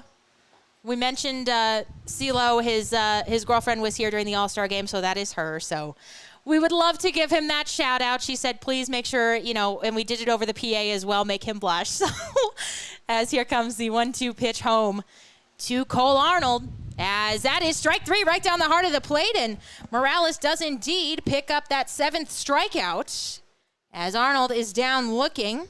And it will send up Cam Grant, the left fielder, who is 1 for 2 with a strikeout, swinging and a single so far in the ball game. As somebody has a literal baby.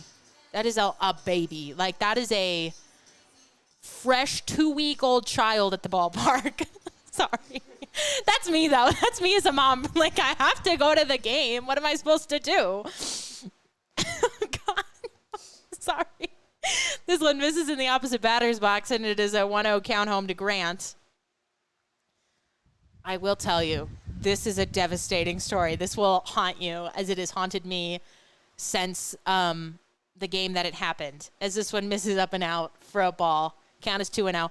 So we have a trash schedule, like who cleans up the interns, like who will clean up the stands after each game. And after one of the games, as here comes a 2-0 pitch. This one misses well upstairs, and it is now 3-0 to Cam Grant. I was out there with my gloves and my trash bag. I was like, let's hurry this up. It's fine. I'm not going to find anything horrifying. I come up like right in front of the press box where me and Chris sit. As here comes the 3-0. This one catches that outside corner, and the count is now 3-1. In a empty nacho container, there was a dirty diaper, and I almost yeeted off the grandstand here. I was like, it can't be, and it was, and I screamed, and then I was like, please. Here comes the 3-1 pitch. Fouled back to the screen. Count is now full on Grant. First of all, I was talking to Jerome, our co-GM, about this. That game, the Horseheads were getting blown out. That game was not a game where you're like, I cannot leave my seat to change my child. I have to do it right here in the stands, first of all. Second of all, please, we have bathrooms here. I'm literally begging you on behalf of all the interns. We don't want to pick up. And if you do it, take it to the trash can. Like, please, not in the nachos. As it will be ball 4 to Cam Grant. And he is aboard with a 1-out walk here in the top of the 5th inning. The things you never expect to have to deal with as a broadcaster, you know, making the sandwiches, picking up the dirty diapers after the games. It is truly an adventure. And I'm so glad that you are alongside here with us as the Baby Shark remix for the Get 'Em Started Young with the new baby in the ballpark. As Carson Haight digs in here now with a runner aboard at first, and he misses with a pitch off that outside corner. 1-0 now the count to Hake, who is 0 for 2 with a line out and a strikeout swinging so far in the ball game. Spuds have had base runners in every inning, as Grant took the walk just moments ago. As Morales, love to turn a double play here, Chris. How about that? Let's dial it up. Here comes the 1-0. This one misses off that. That was a pitch 2 batters ago, but whatever. 2-0 now the count to Hake. And I think that's the frustrating part. You hear guys say it a lot. It's not necessarily how big or how small the strike zone is. It's the consistency. So if that pitch on that outside corner is not going to be a strike, it needs to be a ball all night to every pitcher for both teams. As this one catches the inside corner somehow, and the count is now 2-1. It's like, you know, if it's going to be a wide strike zone, if it's going to be, you know, whatever, up and down, horizontal, right, vertical, whatever it is. If it's going to be a strike or it's going to be a ball, like, just make sure that that pitch is that call all night, as this one is fouled off and held onto by the catcher Menacini, and so the count will even up at 2-2. Runner aboard at first here for Carson Hake, the number 7 man for the Spuds tonight. As here comes the pitch home from Morales. Swung on and missed. He fools Hake, and he picks up his 8th strikeout of the night. He is piling them up here against this Spuds lineup. The Spuds still have the lead, though, 4-0. As Cody Faith will dig in, he is 0 for 2. He is struck out looking and struck out swinging. So trying to K the side is Morales now, who is at, oh goodness, he's at 105 pitches, 59 strikes, 46 balls. I was talking with Chuck Heeman, our co-owner, in between innings, and the other team that he owns with his wife Myra, the Western Nebraska Pioneers, they were no hit recently. As here comes the pitch, and it'll catch bottom of the zone for a strike. Count will move to 0-1 on Faith. They were no hit by the Fremont Moo, and he told me that the guy for the Moo, the pitcher, 146 pitches. Absolutely insane that they let him out there for that long, especially in summer ball. And I'll tell you why. This one misses inside 1-1, because the coaches of the college teams that these guys come from set the pitch limits.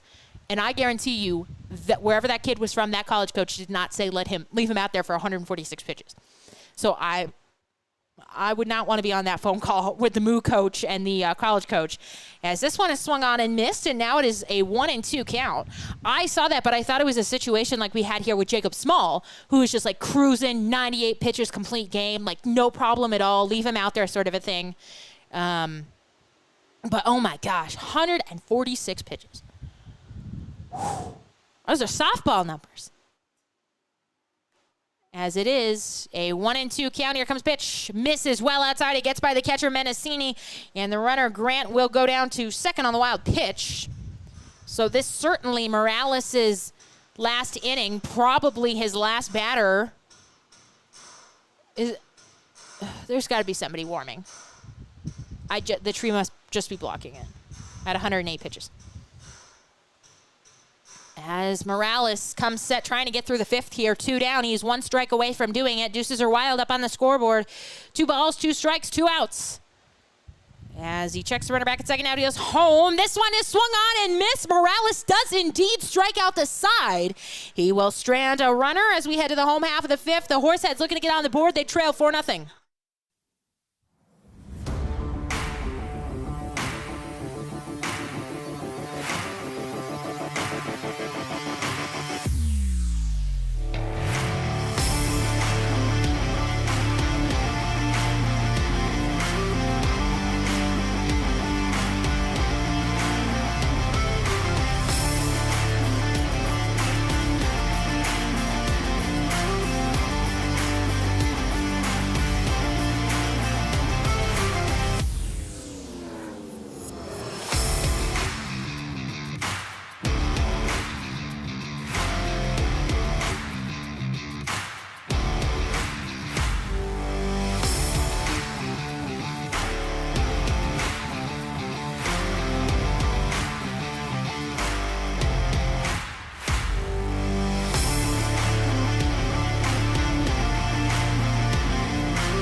Welcome back to the broadcast. Hannah Martin alongside you in a 4-0 ball game here in the bottom of the fifth inning. Spuds leading as the bottom of the order due up for the Horseheads against Brandon Thome, as he will deal ball one home, and the count will run 1-0 to Andrew Menacini, his first home game here for the Horseheads. As here comes the next offering. This one bounced up there, and the count will move to 2-0.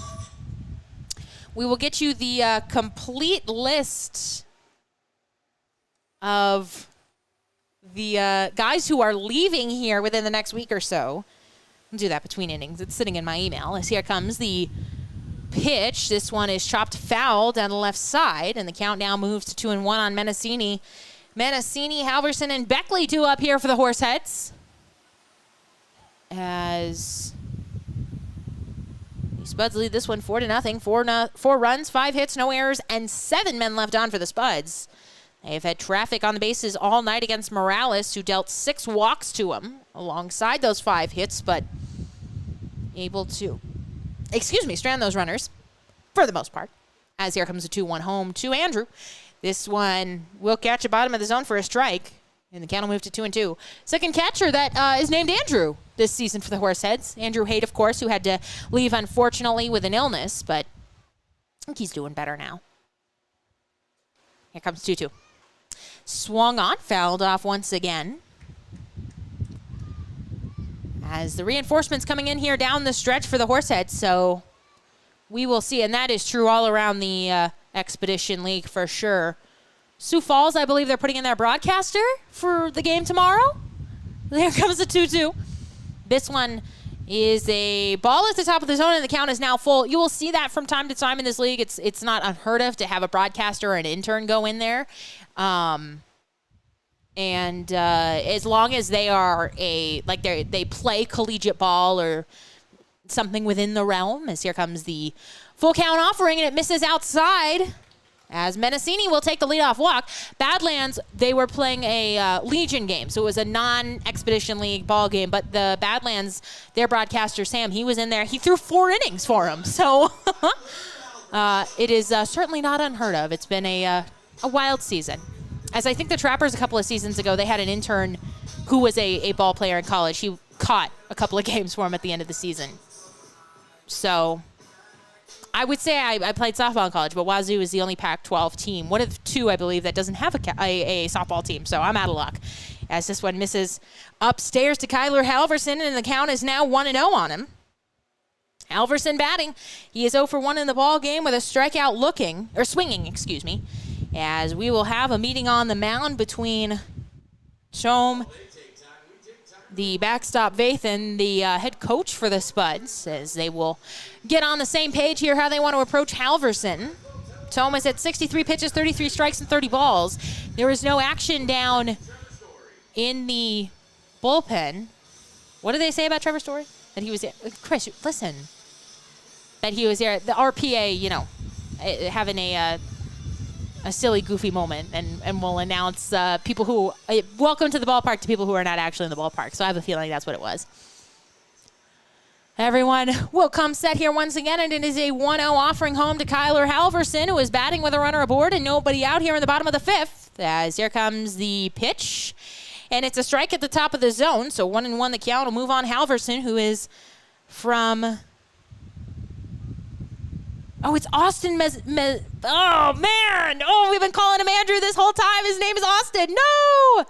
Oh, man. We do apologize to Mendocini. We will get his name right, I promise. Oh, man. Thank you very much for the correction, as the count is now 1-2 on Kyler Halverson. I think that's probably why we've been calling him Andrew, because we already had a catcher, Andrew, this season. So we're like, oh, it's an A name. It's fine. It works. Here comes the 1-2 offering home to Kyler. It's on its way, and it misses inside. That looked like a pretty good pitch, but it is now 2-2. Halverson, a sophomore at Dakota Wesleyan. In 29 games this season, he is hitting .234 for the Horseheads, 28 runs and 13 driven in. As here comes the 2-2 pitch home to him. Misses well upstairs, and now Tome is in danger of walking back-to-back men to start off this fifth inning. Still no action down in the Spuds bullpen, but you wonder how long that will remain. He is at 67 pitches, so the pitch count is rising here. As here comes the payoff pitch home. Misses up and outside. And it is indeed back-to-back walks to lead off the home half of the fifth for Casper. And it will send up Harris Beckley, who walked in his first plate appearance. We have seen a plethora of walks this evening on both sides. The Horseheads have been dealt 5 walks by Tome. What? Trevor Story to the Yankees? Crit. I'm going to throw myself on the window. I'm going to start crying. No, I can't cry. I have the lashes on today. As here comes the pit. This one is swung on and missed by Beckley. 0-1 the count. I'm a diehard Red Sox fan, so this is not boding well for me. Even though the Red Sox just took 3 out of 4 from the Yankees, so it's really nothing to worry about, but I hate that. I'm going to have to go get the details on that from the guys.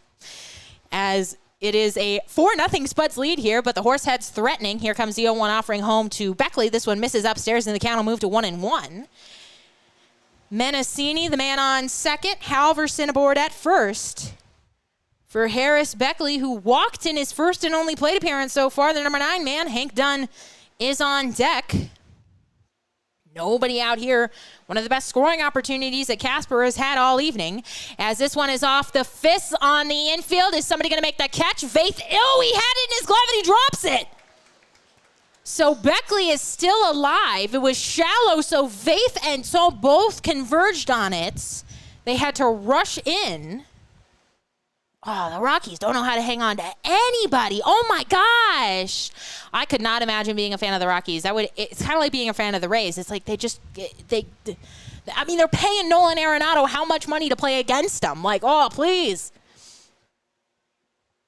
1-2 now. The count to Beckley, who is still alive after that dropped out by Vaith. As here comes the 1-2 pitch. Swung on and hit to the third baseman. He tags the bag for 1, over to second for 2. held your breath there, seeing if they were going to try and go around the horn for 3, but they will settle with the 5-4 double play. So certainly not what Harris Beckley was looking for. As it will send up Hank Dunn.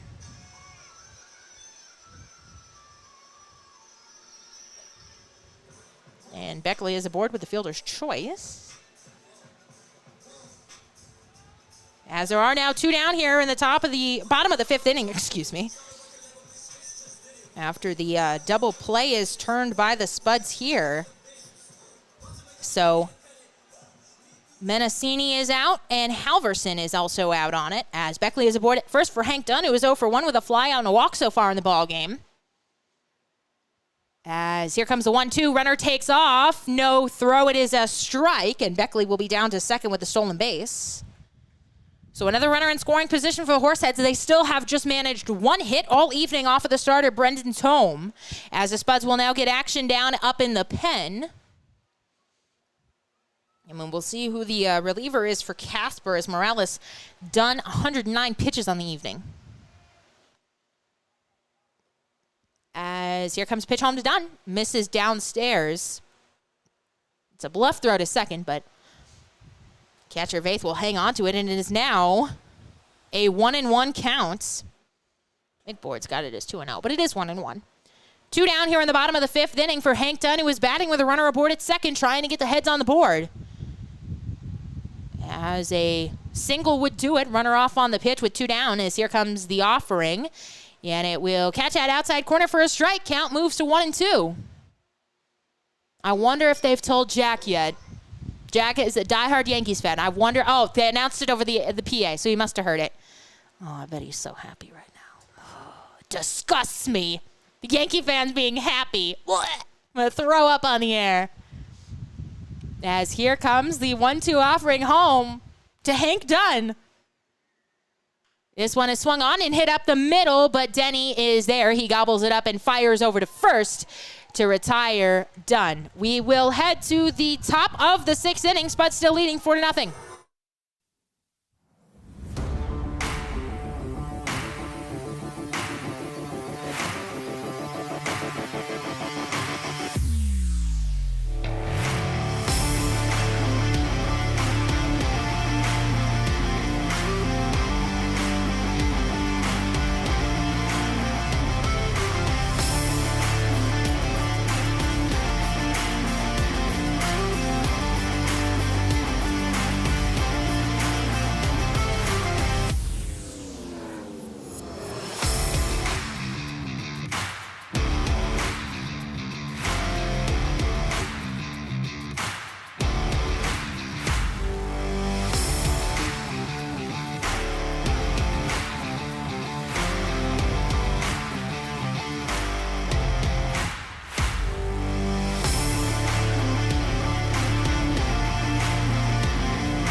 All right, the new pitcher for the Horseheads, it is Marshall Smaracco, as he will deal home to Kane Ross. This one misses upstairs. Ross showing bunt once again, but it misses for a ball. The count is now 1-0. Smaracco, the right-hander out of Rollinsford, New Hampshire, 6'3", 210 sophomore at the University of Maine, as here comes the 1-0 offering. That one bounced inside. And the count is now 2-0. Smaracco is 1-2 on the season with an ERA of an even 15 in 9 games, 3 of which were starts. 18 innings of work, 16 strikeouts, 22 walks, and 23 hits, as he looks to keep this a 4-0 lead here in the 6th. This one misses inside, and it almost hits Ross, who is 1 for 2. He has doubled and grounded out so far in the ballgame. 9-1-2 due up for the Spuds, Ross, McBride, and Denny, as here comes the 3-0 offering, and it misses badly upstairs. As it will now be a 4-pitch walk issued to Kane Ross, and it will send up Ronnie McBride. The Trevor Story to the Yankees deal is not official yet. I don't know why they announced it. It's not official yet. It's like swirling around that it might be, maybe, but it's not. We will not announce it on the broadcast until it is official. Until Jeff Passan tweets, it is a done deal. Until Lindsay Adler of The Athletic said, it is a done deal. Oh, boy, he throws this one over the head of Joe Schmidt, and going down to second on it is Ross. He will now go to third, and it will be an error on Smaracco. It just absolutely airmailed that one. No chance for Joe Schmidt. And so the Spuds have a runner in scoring position now, as Ronnie McBride will dig in here. We will give you the line on Morales as his night is over, and the pitch is a ball to McBride. Morales, 5 innings of work, 4 earned runs, 10 strikeouts, but also 5 hits and 7 walks, as well as a wild pitch. He is on the hook for the loss should the Horseheads fail to rally. This one misses again. It is 2-0, and Smaracco has yet to throw a strike here in the ballgame. 6 pitches, 6 balls. The next offering will catch the bottom of the zone, and the count will now move to 2-1 on McBride. Smaracco's last outing was against the Spuds on the 22nd. It was a good one, 3 innings of work, 2 earned runs, just 1 hit. He did scatter 4 walks, and he struck out 4, as this one has popped up, but it'll go foul and out of play. And so the count moves to 2-2. The score updates from around the league. Badlands still leading the Tommyknockers 4-1. The Sasquatch have taken the lead over the Trappers 9-4 in the top of the 7th. Moo and the Sodbusters are in extras. That one tied at 1 in the 10th. And the Saber Dogs are rallying, but they still trail the Whiskey Jacks 9-8, as McBride will send this one foul once again. Count holds right where it is at 2-2. And of course the Pios have defeated the Sunfish 6-0 that game. Cruise right along, but we are still here in the top of the 6th inning. About 2 hours into the ball game, and the Spuds, they are threatening. They lead this one 4-0. Still threatening for more with Ross just 90 feet away. As here comes the 2-2. It is hit out to the shortstop. This will score the run as Vega throws and fires over to Schmidt. It is an RBI ground out for Ronnie McBride, and it is now a 5-0 lead.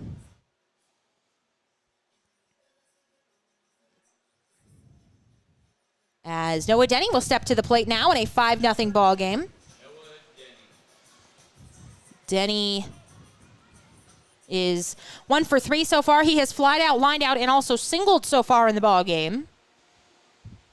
5-0. The Spuds leading. This one misses everybody and goes to the backstop. 1-0 now the count. Joey Grabanski, the man on deck for the Spuds here. Top of the 6th inning. They are up 5-0. There is 1 out here after the ground out by McBride that scored a run. As here comes pitch. That one catches the outside corner for a strike, and the count will move to 1-1. It is technically an unearned run because of his own error. So he helps himself out, question mark, as this one is fouled down the left field line.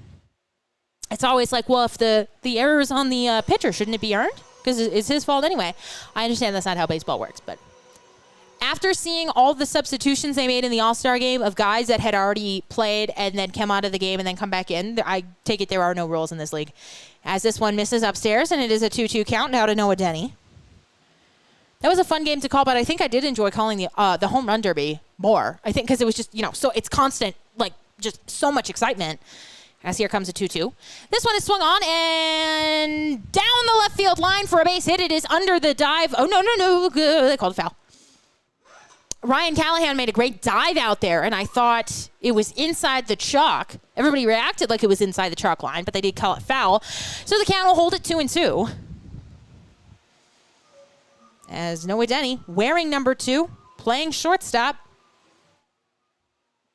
That makes me angry because it's probably because of Derek Jeter. As so many number 2 wearing shortstops, this one misses upstairs for a ball. Count will move full.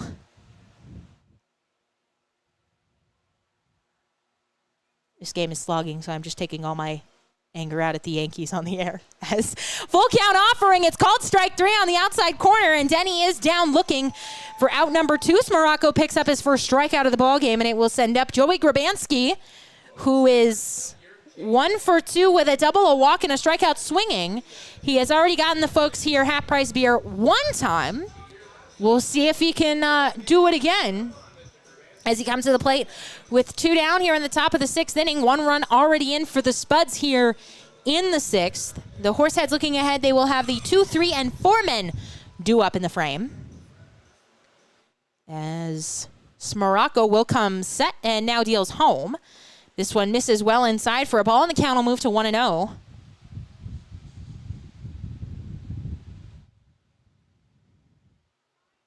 Grabanski will step back into the box now after calling time, and he gets ready for the 1-0 offering from Morocco. He hammers this one out to left. Going back on it is Beckley. He will not get there. This one bounces off the track. Grabanski heading into second, and he is there with a stand-up double, his second double of the night. And, man, he hammered that one out to second, a no-doubter.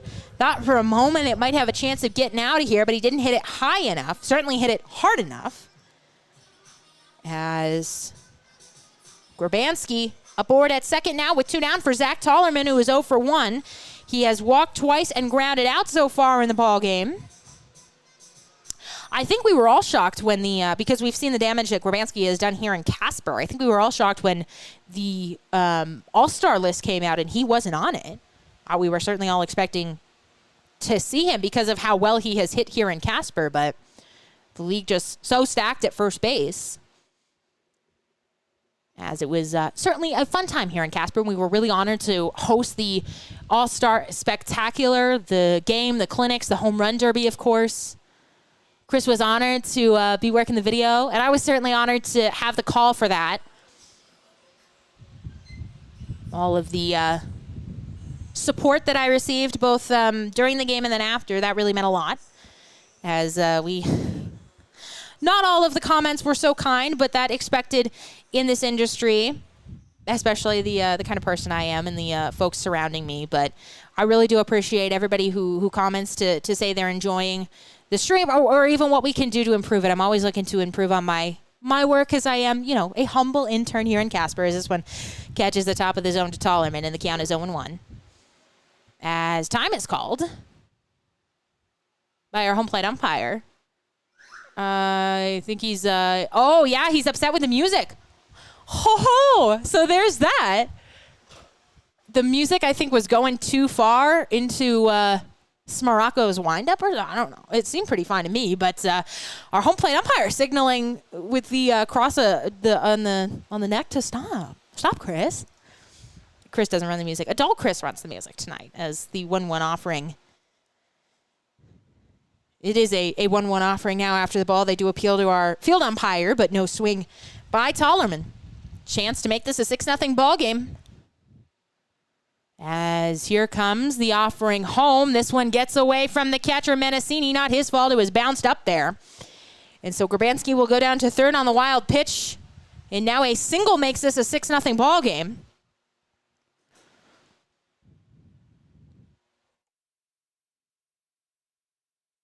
Top of the 6th inning. 2 down. Runner 90 feet away now in Joey Grabanski. The count is 2-1 to Zach Tollerman. As Morocco looking to get out of it, allowing just the one run. Here comes the pitch. This one misses on that outside corner, 3-1. That outside corner has been so inconsistent all evening. Perhaps our home plate umpire should worry about the strike zone and not so much the sounds that are coming from the booth. As here comes 3-1. Downstairs for ball 4. And there are now runners at the corners with 2 down here in the top of the 6th inning. So many walks in this ballgame. Everybody and their mom is taking a walk tonight, it feels like. The Horseheads have been dealt 5 walks, while the Spuds have been dealt 8 walks, so a combined 13 walks tonight. A little Taylor Swift on the PA. You love to hear that, Chris, when you come to the ballpark. You love to hear. I go feral when I hear Taylor Swift at the ballpark, let me tell you. As here comes the first offering home to Cole Arnold. Runners at the corners and 2 down. This one is swung on and hit out to center. Going back on it is Halverson. He's got time, and he makes the catch for out number 3. So Smarocco in and out in some trouble. He does allow a run to come across here in the top of the 2nd. It is unearned thanks to his own error. We head to the home half of the 6th. Canyon County leading 5-0.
5-0. The Spuds leading here in the bottom of the 6th inning. Victor Vega, Eric Arado, and Christian Lopez due up for the Horseheads as they look to rally. They are still trying to get on the board. Just 1 hit so far against the starter, Brendan Thome, who is out for another inning of work, and he will deal ball 1 home to Vega, who is 0 for 1 with a walk and a ground out so far in the ballgame.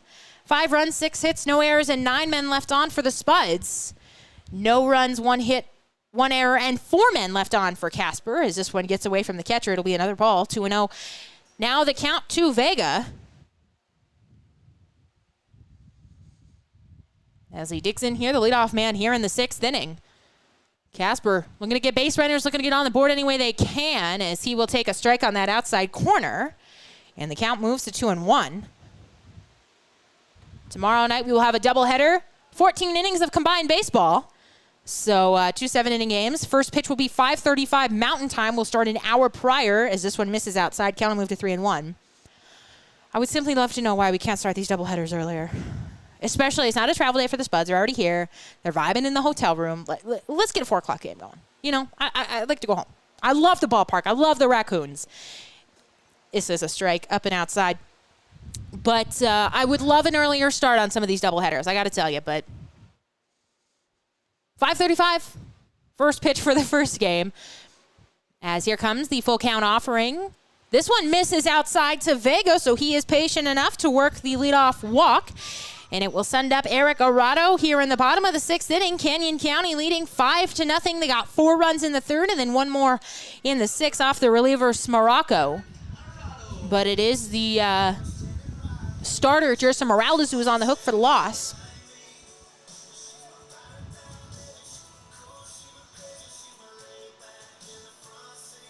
As Arado will dig in, he is 1 for 2 with a single and a line out so far in the ball game. The all-star portion of the lineup coming up for the Horseheads: Arado, Lopez, Schmidt, and Callahan. all in order here, as this is Christian Lopez's last game, could possibly be his last at bat here. He is due up next. As here comes the pitch to Arado. This one too tall, and it misses 1-0 the count. Certainly hope not. Certainly hope the heads will rally and he'll get another trip or two to the plate. But nothing doing so far against the starter, Thome. Thome, 83 pitches, 43 strikes, and 40 balls. I did this too with poor Gary Grosjean of the Spuds. I was messing up his name right and left. I felt so bad all game, as this one is a strike at the top of the zone. Count will move to 1-1.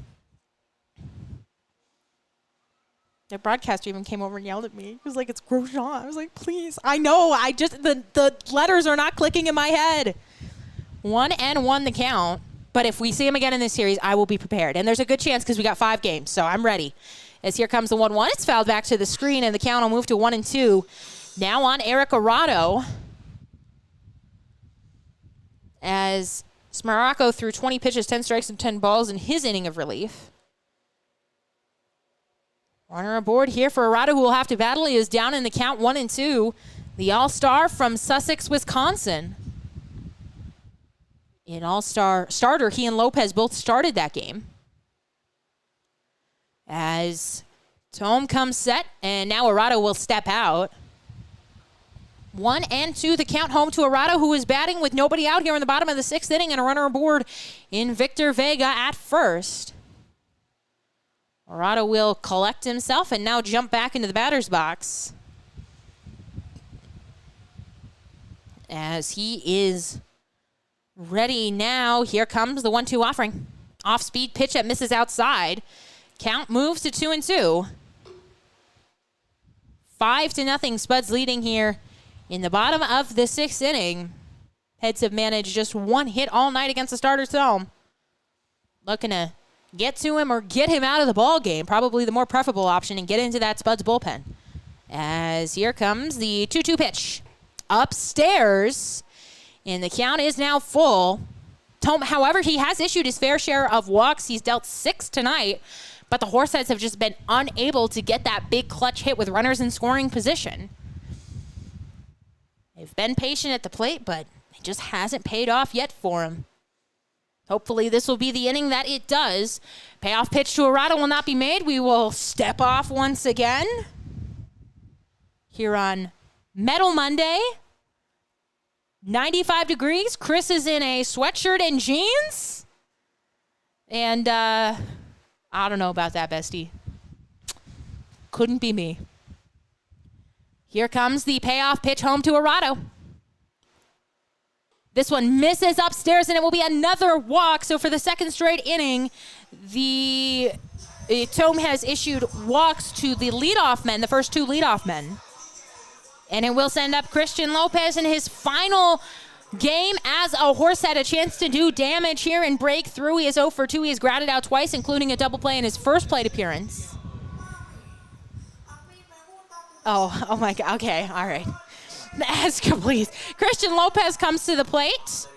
We will have a meeting on the mound here. Oh, and that is going to be the evening for Brendan Thome. 88 pitches. He will not stay in this ballgame to face Lopez. We will have a pitching change here. And Casper will send it to the break, but then we'll come back and we will let you know who is pitching for the Spuds. But for now, 1st and 2nd, bottom of the 6th inning, nobody out for the Heads.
Welcome back to action. The Heads are threatening here with runners aboard at first and second in the bottom of the sixth inning with nobody out.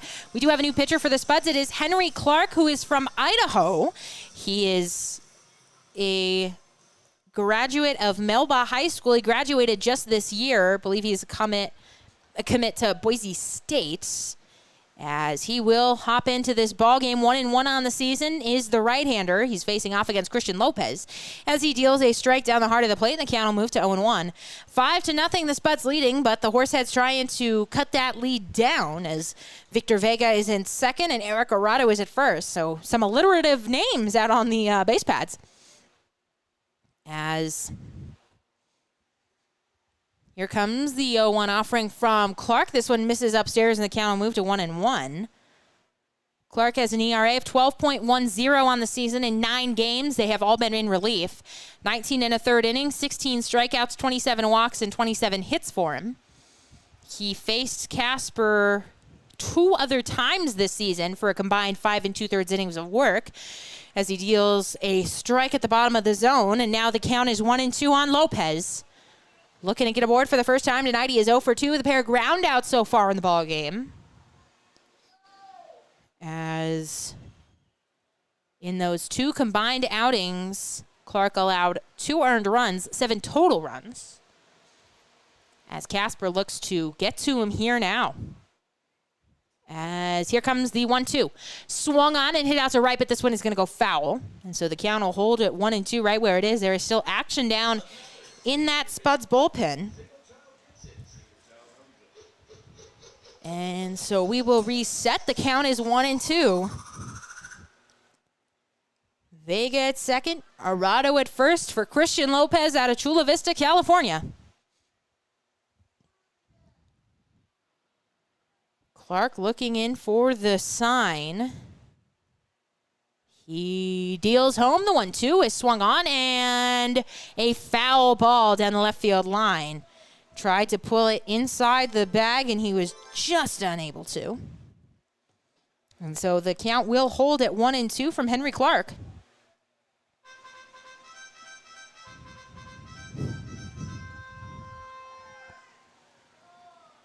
We want to welcome you to the ball game. If you are just checking in or you've been with us this whole time, a big moment for the Horseheads. Nobody out. Bottom of the sixth inning. Runners aboard at first and second. They have left 4 men tonight. They've squandered some scoring chances. They've taken 7 walks. As here comes 1-2 to CeeLo. This one misses well inside. It has him flinching out of the way. And the count is now 2-2 on him. We will have a doubleheader between these 2 teams tomorrow. They will play Wednesday and Thursday, and that'll be all for this series. And then we will welcome in the Sioux Falls Sunfish for 3 before the boys are back on the road playing the Tommyknockers. And then we'll be home for 2 more final games against Western Nebraska Pioneers. Start the season in Gehring, end the season here playing the Pios. The 2-2. Swung on, a big bouncer to the shortstop, Denny. He goes to second for 1. That is all they're going to get. So Lopez is aboard on the fielder's choice, as it was hit on a couple of big bounding bounces, and so they were unable to turn 2 on it. Vega to third. And Lopez aboard at first, so runners at the corners with 1 down for Joe That's not Joe Schmidt at the plate. We're going to have a pinch hitter here, number 24.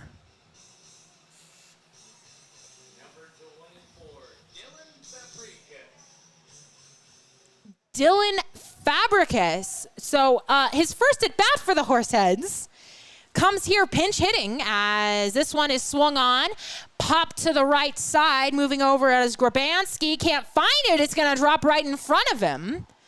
And so it will be a foul ball. So Joe Schmidt is done for the night. Didn't know that the dolphin sound when he missed the play is brutal. So Dylan Fabricus will check in here now wearing number 24, just onto the team today, and he checks in a big spot here. 0-1 the count to him. As here comes the next offering. This one misses down in the dirt, and it'll count and even up at 1-1. Do imagine he is one of the Solano Community College guys we are expected to get. Do a little Google search. Excuse me, he is from Western Nebraska College. As Western Nebraska Community College in beautiful Gehring, as we were just talking about. Here comes the 1-1 to him. Swung on and hit up the middle to Denny. He underhands the second for one, over to first, and they turn the double play. So the Horseheads once again squander a scoring opportunity here. They hit into the inning-ante double play. We head to the top of the seventh. Spuds still leading 5-0.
Welcome back to Mike Lansing Field. Hannah Martin alongside you. 5-0. The Spuds leading here in the top of the seventh inning. Marshall Smaracco out for another inning of work as he will deal a strike home to Cam Grant. He gets him swinging at a fastball upstairs. And the count will move to 0-1 on Grant, who is 1 for 2 so far in the ball game. He has struck out swinging, singled, and walked as he will not receive the next offering as time is called at the plate. It is Metal Monday here at the ballpark tonight, so they did a game in between innings. It was a metal trivia contest. I guess Brandon Herter, who is our right fielder, is this one is sent out to right, but this one will go foul. And the count will move to 0-2. Brandon Herter is a big metal fan, so they called him over because I think he was coaching first or something. And they called him over, and they were like, Brandon, come answer some trivia questions. So he went 3 for 3 with a little assistance from the crowd, but congratulations to Brandon. A great job on the trivia questions. So a great right fielder and a great trivia man for metal, at least, as here comes the 0-2 pitch. It is swung on and fouled back. Chris is back with some food. He's got another hot dog. We're hungry tonight. And an ice cream sandwich. No shame. I'm just saying. He's got to eat. It's very difficult being the videographer. As here comes the 0-2 pitch home to Cam Grant. It's on its way. It clangs off the mitt of Menazzini, and it will be a ball. Dylan Fabricus takes over at first base for Joe Schmidt as well. I saw on Twitter that the SaberDogs actually have like an official intern who does all their video stuff and like runs the live stream. So I was like, well, we have a 14-year-old who does that, who's always eating. As this one is fouled down the right field line, it'll get out of play. And the count will hold at 1-2. I think the Spuds have an official video guy too. And the Knockers do. So we get by. We get by here. It's not much. It's humble, but we get by. It's humble work. As Menazzini is down here. As not sure what happened on that play. KP is out to check on him. Shall we back it up on the YouTube stream? This is I always joke, I'm like, we have instant replay. It's Hannah sitting at her computer backing it up on the YouTube stream. And it looks like, the backswing from Grant got him on that arm. So he is in some pain here now, as it looks like he will hang in this one. And, it looks like KP is having some words here with Cam Grant. He is not happy about that one. And now he will go back to the dugout. He was talking with the third base coach now, but he is not happy that the backswing got Menazzini there. It will be a 1-2 count home now to Cam Grant, as here comes the pitch, and this one will miss in the opposite batter's box. Count is now 2-2. I've got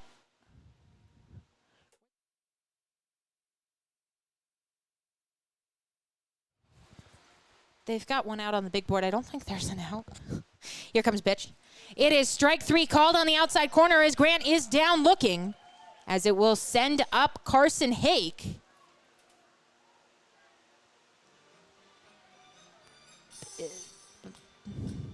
There's just one out, I believe. Yeah, if you would go check with them. Thank you. Make sure I'm not losing my marbles entirely. As Carson Hake comes to the plate, he is 0 for 3. He is lined out and struck out swinging twice. As one out? There is one out. All right. Makes me feel better about my mental state. As this one is swung on and missed by Haight. And he is now down in the count 0-1, batting with 1 down here in the top of the 7th inning and nobody aboard.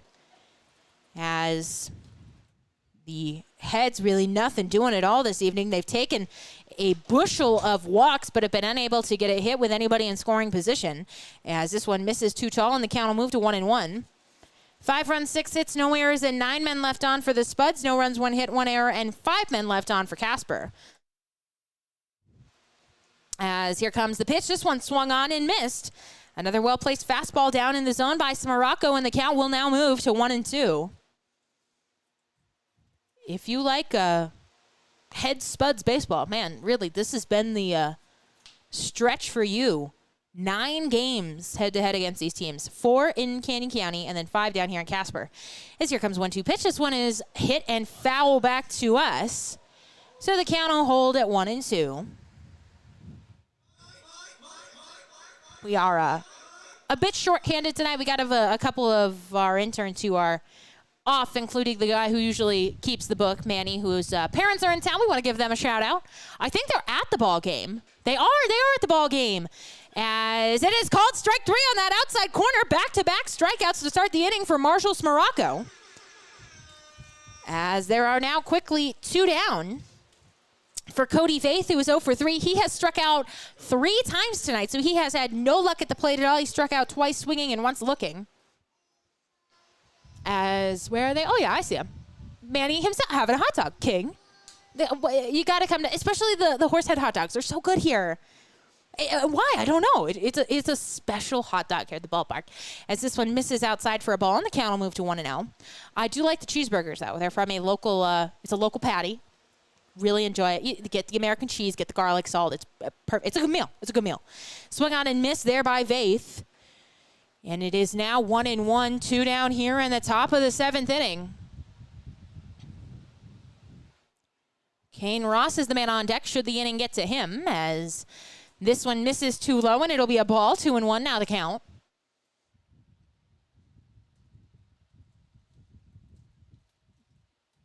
A nice night here in Casper. It hasn't really cooled off any, but the sky is darkening here as we approach.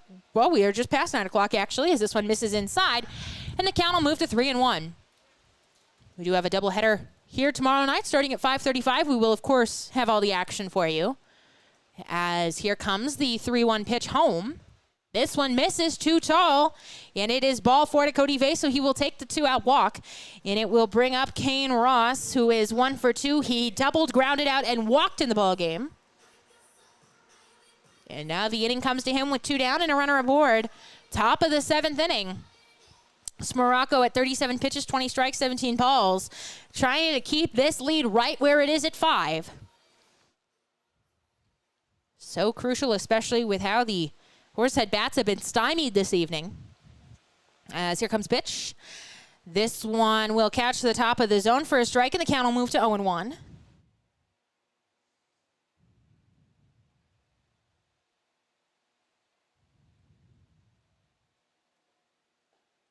As the next offering will catch the zone, and it is another strike, so the count is 0-2. So Smaracco technically one out. One strike away from pitching around the 2-out walk. As here comes the 0-2. Swung on and chopped up the middle. Charging is Vega. He will have to go to first to complete the out. And barely even moving on that one was Kane Ross. As not sure what happened there, but it was, I thought it was going to be a much closer play than what it was. However, it is stretch time here at the ballpark. The Horseheads, they are looking for some runs. 5-0. The Spuds lead as we head into this one.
Welcome back to the ball game. We have a pinch hitter here for Ryan Callahan.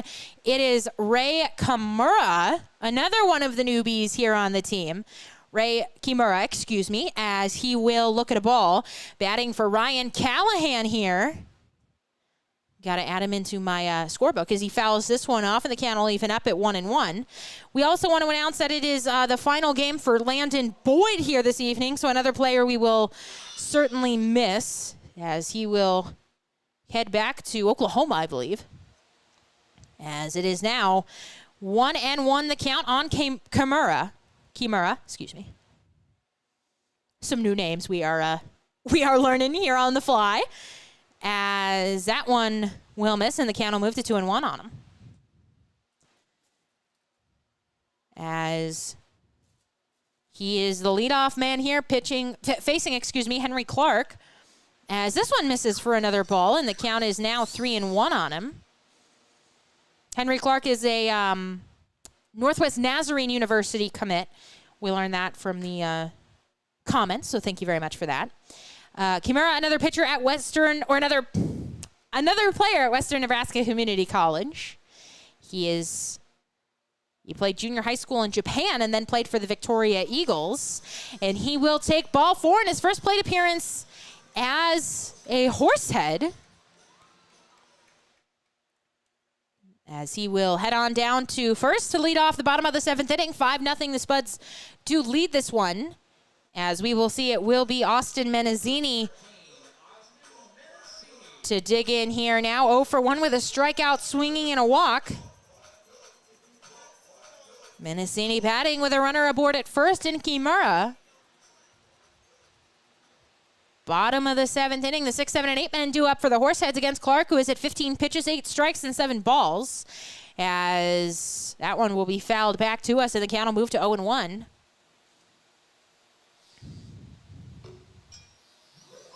What is that? Oh, Chris has got I can hear that on the broadcast. Chris has got the hand fan going, and he's like putting his hand over the fan. That's not how you're supposed to use it, Chris, please. 0-1 the count to Mendocini. The backstop for Casper tonight, one of the lots of new faces that we are seeing here at the ballpark late in the season, as this one is fouled back to the screen once again, and the count will move to 0-2. As it looks like we might have another pinch hitter. Is that Rodriguez, I believe, is one of the new commits wearing number 5? Because Quinn used to wear... Oh, it's probably Carlos, excuse me. He has popped out of the dugout. As here comes the 0-2 pitch home to Mendocini. This one is chopped softly to the third baseman. Hey, going to be a tough play. He can't glove it. And so Mendocini will be aboard with an infield hit. And once again, Casper has something cooking here with nobody out in the bottom of the 7th inning. They've gotten the leadoff man aboard with a walk and an infield base hit, and it will send up Kyler Halverson, who is 0 for 1 with a strikeout and a walk so far in the ball game. Halverson, a sophomore at Dakota Wesleyan, hitting .234 on the season in 29 games, 28 runs, 2 doubles, 13 RBIs, 21 walks, and 38 strikeouts. He's also stolen 4 bases, and he has pitched extensively as well. He has pitched in 10 games.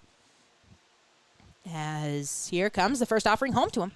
This one is swung on and hit to the right side, but the second baseman Arnold is there. He goes to second for 1. It's not going to be in time on the return throw. So Halverson will be aboard with the fielder's choice. As the defense just positioned too well. Himura will go down to third on it. Ooh, get the moth. Ooh, okay. And Mendocini will be the man out in the middle. And it will indeed be Chris Rodriguez to hit here. So all 3 of the brand new guys who just got into town today are hitting here. How much you want to bet he either goes to Western Nebraska or Solana? $1? Yeah, I bet. I'll give you $1. Throw over to check on the runner Halverson. He is back just safely. All right, let's look it up. This is a big bet. This is a big bet on the line. See, the problem is there's many Chris Rodriguez's who play baseball, so we will have to find out. In a moment, we'll do some investigative journalism between innings. As the swung on and missed is that one at the plate by Rodriguez. What if we just do Chris Rodriguez, Western? Oh, no. There's a Chris Rodriguez at West Texas A&M, but he's a pitcher, so that's not him. Oh, I'm on pins and needle. All dollar. Gosh. Here comes the 0-1 pitch. It won't be made. They're going to check on Kyler again. He is back safely. If you are a family member of Chris Rodriguez, please tell where does he go to college? We got a whole dollar riding on this one. Please, you got to let us know. Google is letting us down. Let's see if we just do Western Nebraska. Let's see if he pops up. No. This one is swung on and missed, and the count is now 0-2 on Rodriguez. Kimura at third, Halverson at first for him. His first plate appearance for the Horseheads, trying to shake things up here in the late goings. 5-0, the Spuds leading. As your mom told me he goes to a school in Texas. Oh, man. Throw goes over, check on Kyler again. And he is safe. I have lost $1, folks. He goes to a school in Texas. This is a tough moment for me broadcasting-wise. I dealt with all those. I don't have it on me. You know what? I do. Hold on. And we'll take a picture for Twitter, and we'll do the whole thing. Hit the 0-2 pitch home to Rodriguez. Misses upstairs, and the count is now 1-2 on him. Batting with 1 down here in the bottom of the 7th inning. The Horseheads are still looking for their first run of the ball game. They have managed 2 hits so far. As Clark Checks the runner at first back, and now will deal home. Here comes pitch. This one is swung on, and he gets just a piece of it. He's out in front. And the count will hold at 1-2.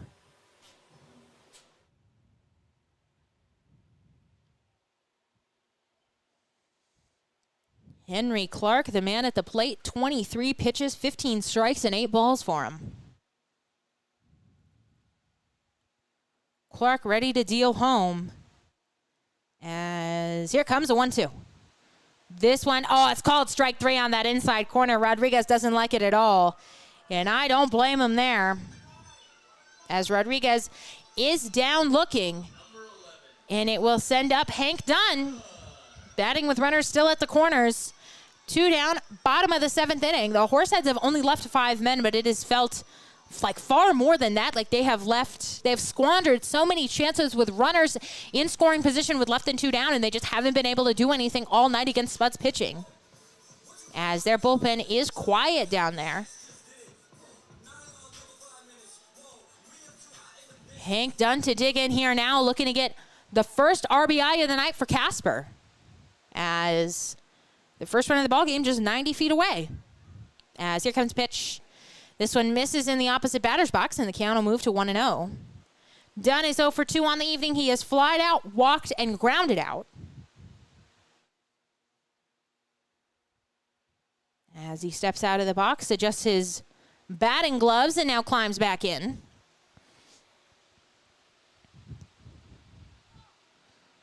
As he gets ready for the offering from Clark. Misses again in the opposite batter's box, and the count is now 2-0 on him. Bottom of the 7th inning, 2 down. Horseheads looking to rally. They are down 5-0. The Spuds getting 4 runs in the 3rd and then 1 more in the 6th. Hank Dunn, the leadoff man tonight for the Horseheads, looking to get on board for the first time via the hit this evening. As here comes a 2-0 to him. Misses well low, and it gets away from the catcher Vaith for a moment, but he recovers, and it is now 3-0. Victor Vega is the man out on deck for the Horseheads, hoping to get the inning to him. Dunn back into the batter's box. Take a couple of practice swings here. He has a head in the count, 3-0. Runners at the corners, 2 down. Heads trail by 5. As the throw goes over to check on Kyler once again, they are certainly concerned about him. But he is back safely.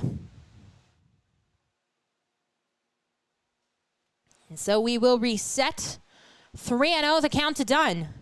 As here comes the pitch from Clark. This one is a strike at the bottom of the zone, and the count will move to 3-1. Dunn out of Yakima Valley Junior College, a freshman there. A teammate of Cade Kazmersky's, as well as Quinn McGuire, I do believe. Yep.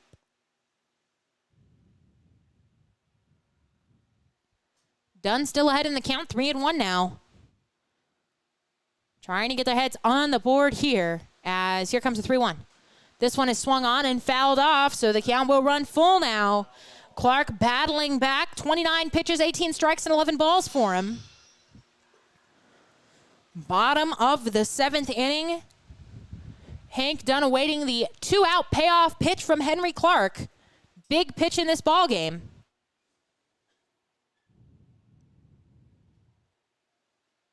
Dunn takes a deep breath, now climbs back into the box. Runners take their leads at 1st and 3rd. They'll be off on the pitch, but it will not be made as Clark steps off. It is Kimura at 3rd and Halverson at 1st.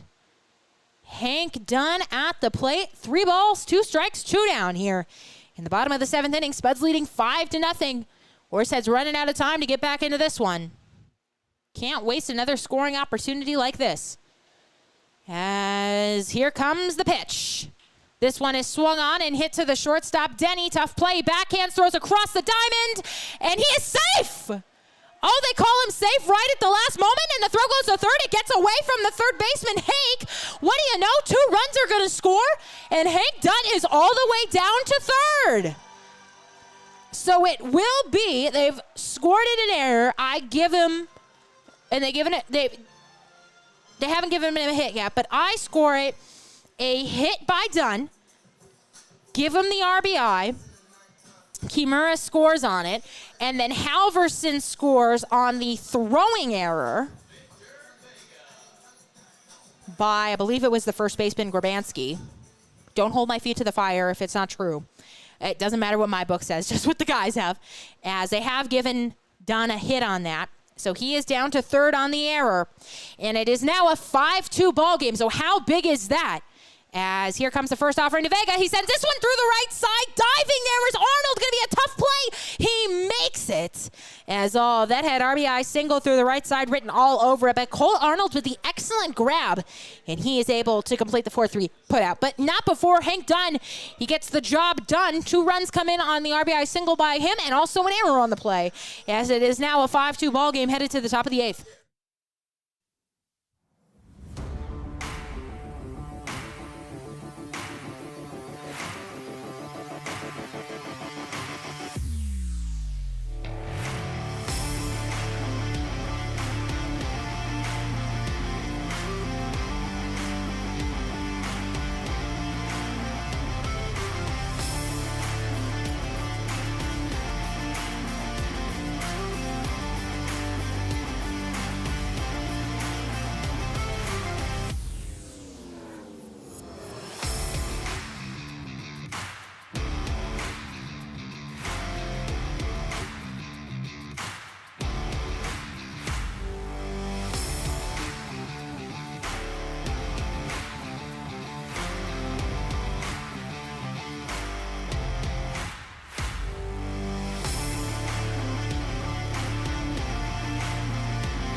Marshall Smiracco back out for another inning of work. However, it is now a 5-2 ball game after the Horseheads get 2 runs in the bottom of the 7th off the RBI single by Hank Dunn and an error by Joey Grabanski.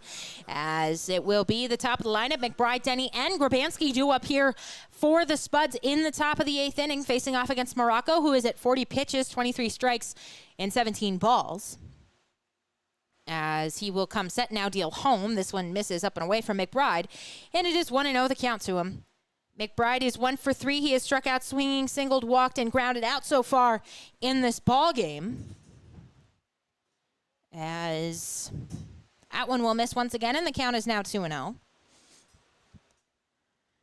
5 runs, 6 hits, 1 error, and 10 men left on for Canyon County. 2 runs, 3 hits, 1 error, and 6 men left on for Casper. As this one almost hits him in the head, and the count is 3-0. Chris is admiring his $1 that he won after the bet. So there you go, our first on-air bet that I have lost. Chris is 1-0 on the season against Hannah. As here comes the throw offering from Smiracco. Catches that outside corner, count will move to 3-1. McBride at the plate now out of LSU Alexandria. As here comes the pitch to him. Misses upstairs, and he is aboard with the leadoff walk. Exactly what Smiracco didn't want to do after the bats, getting him a couple of runs to work with. And it will send up Noah Denny, who was 1 for 4 with a fly out, a line out, a single, and a strikeout looking.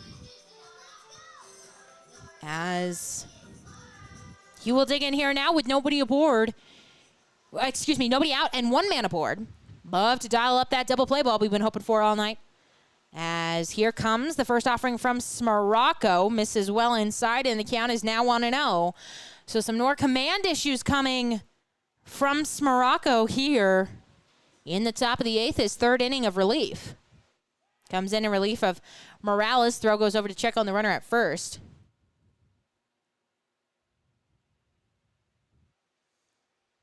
As we will see the defensive changes, I do believe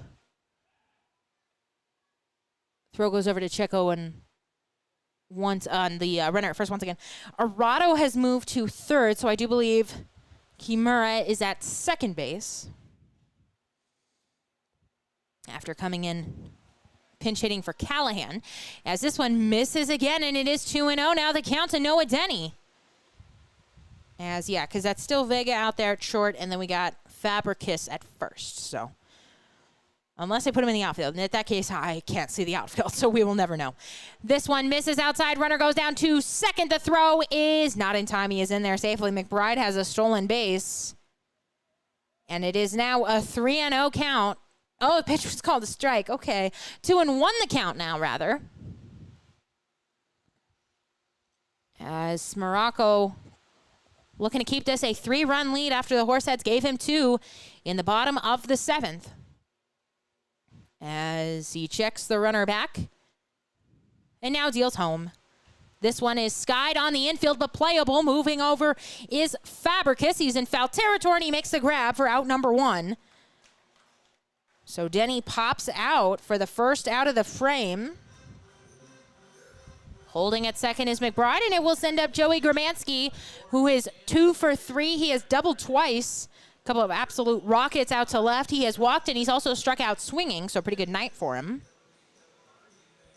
As Smaracco has now reached 49 pitches, 26 strikes, and 23 balls. He's got 1 out here in the top of the 8th inning with a runner aboard at 2nd, and Joey Grabanski at the plate.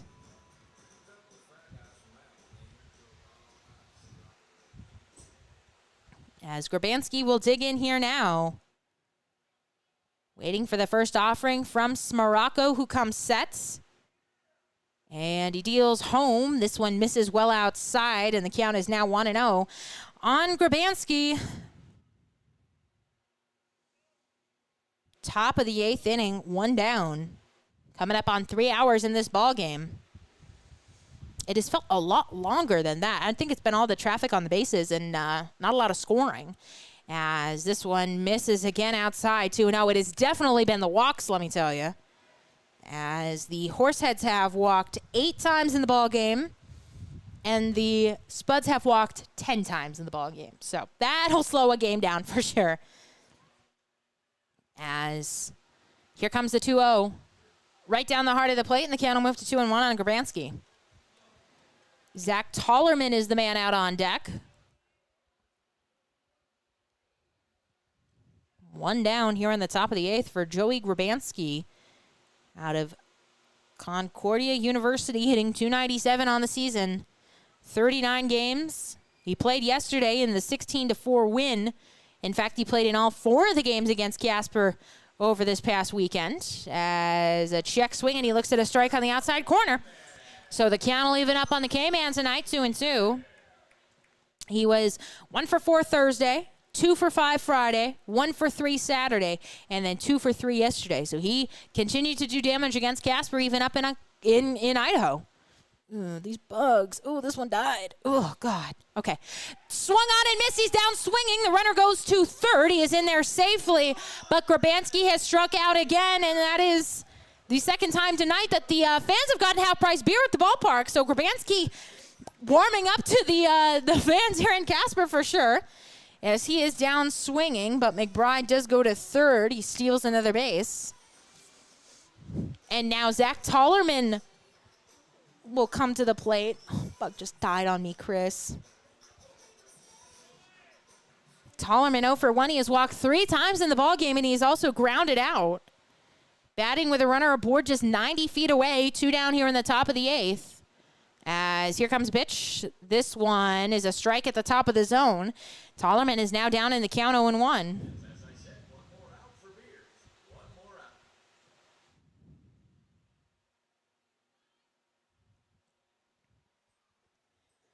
out. 0-1 the count to Tollerman. As here comes the pitch. This one is swung on and hit out to left. Going back on it is Beckley. He has room. He lines it up, and he makes the catch for out number 3. So the Spuds get a base runner here in the inning, but they do not score. We head to the home half of the 8th. Canyon County leading 5-2.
Welcome back to Mike Lansing Field, bottom of the 8th inning here. The Spuds leading 5-2, as it will be Eric Arado, Christian Lopez, and Dylan Fabricus to come to the plate here in the bottom of the 8th inning. What could be Christian Lopez's final appearance as a horsehead. Should the Heads fail to rally here, they need 3 to tie. As Arado will dig in here against Henry Clark. He is first pitch swinging. He sends this one to Grabanski on a couple of hops, and he will tag the bag for out number 1. So 1 pitch, 1 out for the Heads here in the inning. As Christian Lopez will dig in here now, a fan favorite for sure here in Casper. As he is 0 for 3 on the night. He has grounded out twice and reached on a fielder's choice. As he digs in here now with 1 down in the bottom of the 8th inning. Lopez out of Chula Vista, California, a sophomore at Alabama State. The right-hander, 5'10", 195 pounds, hitting .377 on the season for Casper. One of the best hitters, if not the best hitter, on the team all year. We've been lucky to have him, as it's an off-speed pitch from Clark that'll fall in there. And the count now moves to 0-1. Clark is at 33 pitches, 22 balls, and 11 strikes. Flip that. 22 strikes and 11 balls. As here comes the 0-1 offering to Lopez. This one will run inside. Another off-speed pitch there. And the count will move to 1-1. Christian also played in all 4 games against the Spuds. 1 for 3 on Thursday, 2 for 5 on Friday, 0 for 2 on Saturday, and then 0 for 0 yesterday. I'm not sure. That might be an error there, as this one misses. And the count will now move 2-1. Lopez gets back into the box here.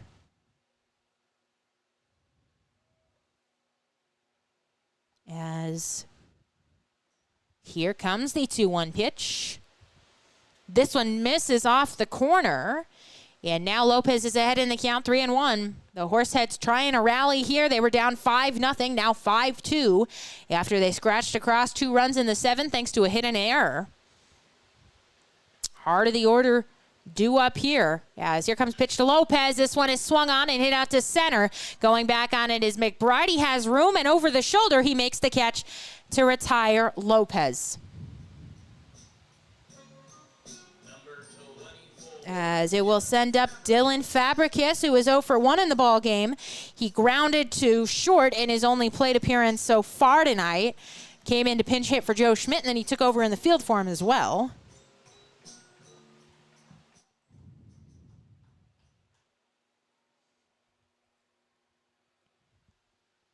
As he digs in here now against Henry Clark, who has been excellent so far. Spuds pitching has been really good tonight, as this one misses inside for a ball 1-0. They had 3 all-star pitchers, as well as Zach Tollerman, who is a fielder. Ooh, what is that? Oh, big bug alert. Ooh, yuck. Get rid of that, Chris. As this one is, don't spray water on the computer. This one is foul. And so the count is 1-1. Just get like a, hold on. Oh, kill it. Okay, oh my God. PETA, please don't come after us. Okay, stop. Oh my God. 1-1, the count to Dylan Fabricus. Now you got to get rid of it. He didn't think this through, bestie. The pitch bounces on that inside corner, and the count is now 2-1. There you go. You got a napkin right there, bestie. Oh my God. It's dead. 2-1, the count to Fabricus, who is batting with 2 down here in the bottom of the 8th inning. Horseheads looking for base runners. They are down by 3. As here comes pitch. This one misses outside, and Fabricus is now ahead in the count, 3-1. You can put it in my nacho tray here. Just grab him. He's shaking. Oh my. Okay, I'll do it. I'll do it between innings. Here comes the 3-1 pitch. This one catches the outside corner, a beauty. He paints it, and it is now a full count, 3-2. Oh my, it's fine. Chris, don't puke. Oh my gosh. A full count here now. To Dylan Fabricus, payoff pitch coming with 2 outs in the frame. Here it comes. Swung on and fouled off to the right side, so the count will hold full. Fabricus from Western Nebraska Community College. One of the 3 new players we just got today, and they have all seen action this evening. 3 balls, 2 strikes, 2 down. Bottom of the 8th inning. Clark looking to retire Fabricus, and he will not. This one misses inside, and the inning will continue as Ray Kimura will come to the plate with a runner aboard at first. Kimura has also taken a walk in this ball game. In his only plate appearance, came in to pinch hit for Ryan Callahan, and then took over at second. Arado moving to third. 5 runs, 6 hits, 1 error, 11 men left on for the Spuds, 2 runs, 3 hits, 1 error, and 6 men left on for the Horseheads. As Clark will take a look at the runner at first, and now deal home. Here comes the pitch. This one is swung on, chopped to the first baseman, Grabansky. He will take it himself, and Kimura is retired on just run pitch. We head to the top of the 9th, Canyon County leading 5-2.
Marshall Smaracco is out for another inning of work as we open things here in the top of the ninth inning. Spuds leading 5-2 as Cole Arnold, Cam Grant, and Carson Hake will be the men due up at the plates. Smaracco at 56 pitches, 31 strikes, and 25 balls. As he looks in for the sign, he's got it and now delivers. This one will miss upstairs for a ball. Count will move to 1-0. Arnold is 0 for 3 in the ball game. He is struck out looking, walked, strike out looking again, and flied out. As we have officially passed the 3-hour mark here in Casper. Here comes pitch. Swung on and missed. Tied him up inside. Count will even up at 1-1. We have some score updates for the final time this evening for you. The Sasquatch have defeated the Trappers 11-4. The Sodbusters walk it off against the Moo 3-2. Pios defeat the Sunfish 6-0. The Saber Dogs battle back. They beat the Whiskey Jacks 12-9. And the Big Sticks beat the Tommyknockers 5-1. As this one is another strike, and Arnold now down in the count 1-2. We can confirm that the broadcaster for the Sunfish, David, will be the starting pitcher tomorrow against the Pioneers. So there you go. We'll see how that goes for them. Good luck to David. Broadcasting is hard enough. I cannot imagine pitching as well. As this one up and over the head of Arnold, and it's a ball, 2-2. I'm surprised they haven't asked me to play, Chris. Do you know why that might be? Maybe because I'm not an athlete. Here comes the 2-2 pitch home from Smaracco. Misses outside, and the count is now full. It is 5-2 Canyon County. The Spuds getting 4 runs in the third, 1 in the sixth. The Horseheads getting both of their runs in the seventh after a hit and an error. Here comes payoff pitch. Swung on and missed. Got him to go swinging at a high fastball, excuse me. And down swinging is Arnold, and it will send up Cam Grant. Horseheads pitching has struck out 15 men tonight. Is that right? It is. They have struck out 15 men this evening. But they still trail this one 5-2 as Cam Grant will come to the plate. He is 1 for 3. He has 2 of those strikeouts. He has also singled and walked as he will take a ball on the outside corner, which has truly been a mystery this evening. 1-0 now the count with 1 down here in the top of the ninth inning. The Heads will have the 7, 8, 9 men due up, so we might see some pinch hitting as here comes 1-0 home. This one is a strike at the top of the zone, and the count will even up at 1-1. I wonder what we're doing for post-game food tonight. Pizza Ranch, probably. If I had to guess, Pizza Ranch. Here comes 1-1 pitch. Missing inside and flinching out of the way of that one is Grant. As we hope you have enjoyed this broadcast here this evening. We'll be alongside you for the next 4 games as well. As this one is swung on and golfed out to left. Moving over on it is Beckley, and now in foul territory it is Arado to make the catch. As 2 down here quickly in the ninth for the Spuds, will send up Carson Hake, the third baseman, who is 0 for 4 with a line out and 3 strikeouts. But 5-2, the Spuds leading this one here in the ninth inning. Heads will have one more chance to rally. Bats have been pretty quiet tonight. 2 runs on just 3 hits for them. They have taken their fair share of walks, but really have been unable to do much with them. They have taken 9 walks here this evening. As here comes the first offering home. Misses inside to Hake. And the count is 1-0. Always a great broadcast. Thank you very much, Carlos. Nice to hear from you. As the 1-0 offering, it's on its way. It is a bad swing there by Hake. Badly fooled. Tried to hold up, and he ended up going around on it. And the count is now 1-1. We had some terrible people in the comments during the All-Star game, so it is nice to hear from some, 1, actual people who are not troll accounts, and 2, that y'all are enjoying the broadcast tonight, because we definitely work hard to ensure that you do. As this one misses for a ball, and the count will move to 2-1. As here comes pitch. Check swing. It is foul at the plates. And Smaracco just one strike away from going 1-2-3 here in the ninth.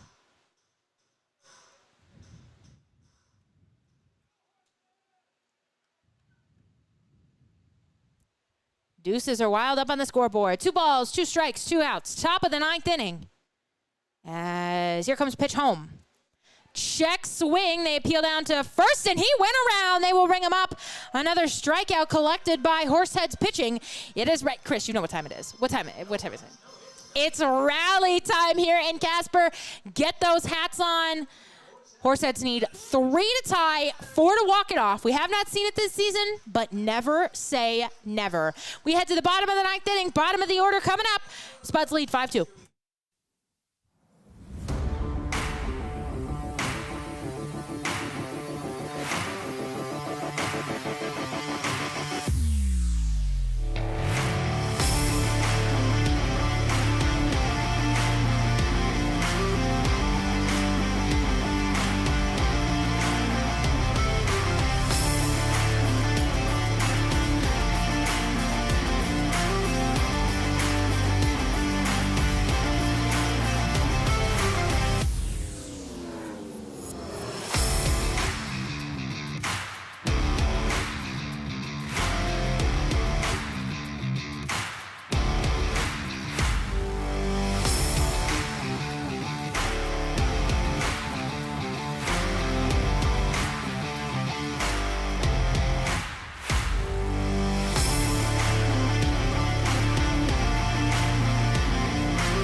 Welcome back to the ball game. We'll have a pinch hitter here. It is Landon Boyd, who is in his final game as well for the Horseheads, so it is excellent to see that they are getting him out there. 2 pinch hits for Andrew Menazzini. Makes sense, a catcher for a catcher. As he will check in here for the first time tonight, still facing off against Henry Clark, who has been excellent so far. As here comes the first offering home to Boyd. It misses upstairs for a ball, and the count will move to 1-0. Boyd, Halverson, and Rodriguez due up. It looks like Kyler has come out on deck. As here comes the 1-0 offering home to Boyd. And it misses. Oh, it catches that outside corner. Count will move to 1-1 now on Landon.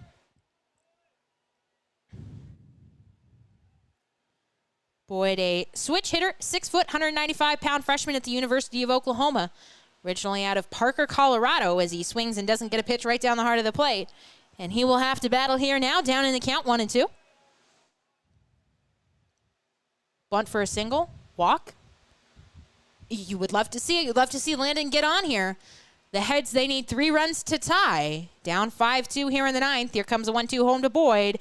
He swings and doesn't get the pitch. It gets away from the catcher, and the throw is high.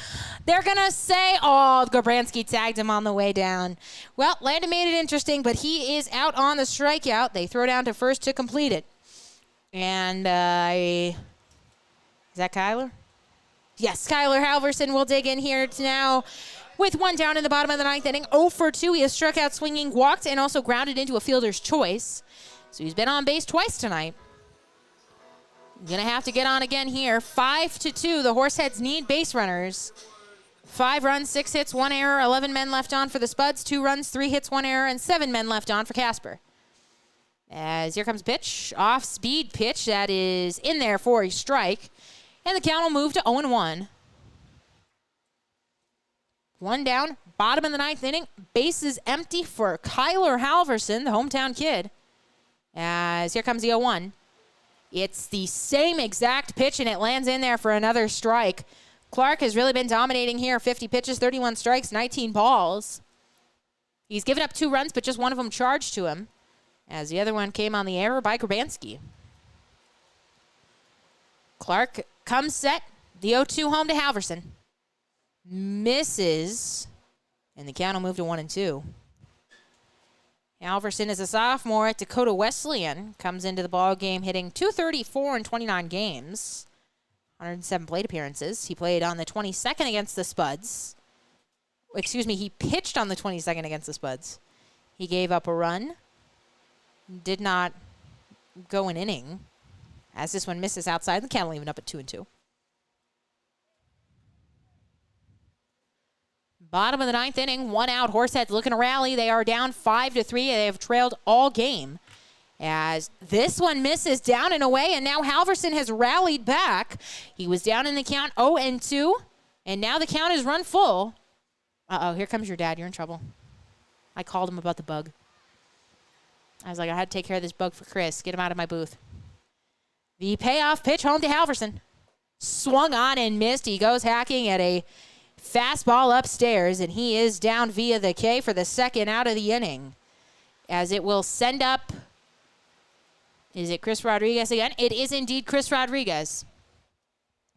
2 down, bottom of the 9th inning, as Chris Rodriguez will come to the plate. I guess no music. Okay, there we go. Number 5, Chris Rodriguez, the 9-man for Casper. He is the last hope here for the Horseheads. 2 down, bottom of the 9th inning. He will face off against Henry Clark, as here comes the pitch home. This one will miss down and inside for a ball. The count will move to 1-0. If the Horseheads are unable to rally here, well, regardless of if the Horseheads can rally or not, we will play 2 tomorrow, starting at 5:35, 2 7-inning games, as here comes pitch. Swung on and fouled off the plate. Count will even up at 1-1. We certainly hope you can be at the ballpark for those games, and if not, we will, of course, have coverage on our YouTube channel, as well as some live tweeting, I think. I don't know if anybody's live tweeting anymore. 1-1, the count will even up on Chris Rodriguez. Here comes pitch. This one misses inside, scoots away from the catcher, Vaith. And the count will now move to 2-1 on Chris Rodriguez, who is from, somebody put it in the comments, El Paso Community College. So somewhere in Texas, I was right. The last hope for the Horseheads here tonight. 2-1, the count to him, 2 down, bottom of the 9th inning. As here comes a pitch. Swung on, and he fouls it off of himself. And the Horseheads are down to their final strike here against the Spuds, trying to avoid dropping 5 straight to Canyon County.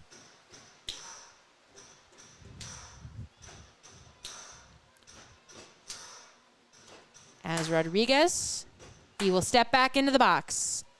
Deuces wild on the scoreboard. 2 balls, 2 strikes, 2 outs. He gets ready. As here comes the pitch from Clark. Swung on and hit out to right center. Moving over on it is Ross. He is there to make the catch to retire the side and end the ball game. The Spuds take this one by a final of 5-2. Don't go anywhere. We'll be back for the post game in just a moment.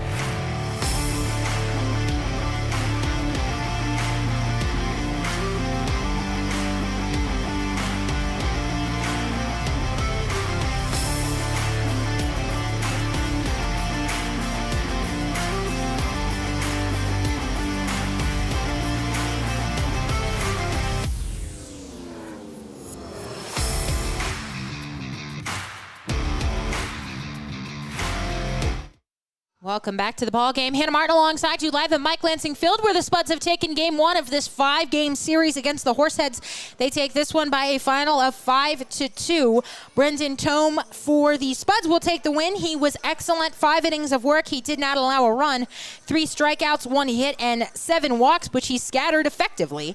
And on the losing side of things, it'll be Jerson Morales. 5 innings of work. He allowed all 5 earned runs. Or excuse me, he allowed 4 earned runs. My scoring is wrong on that. 10 strikeouts, 5 hits, and 7 walks for him. He also had a wild pitch. So that is how the scoring on the pitching will go. But the Spuds, they got 4 in the third, and that really the big blow for the Heads and Morales here this evening, as things were pretty much even sledding the rest of the way. The Heads getting 2 in the 7th after an RBI single by Hank Dunn to the left side, and an error by Grabansky allowed another run to come in, but just too much good pitching from the Spuds here this evening. We do want to announce that it is also, in addition to Christian Lopez and Landon Boyd, their final evening in a Horseheads uniform. It is also Marshall Smaracco's last night in a Horseheads uniform. He was excellent. He gave up just the 1 run in his innings of relief.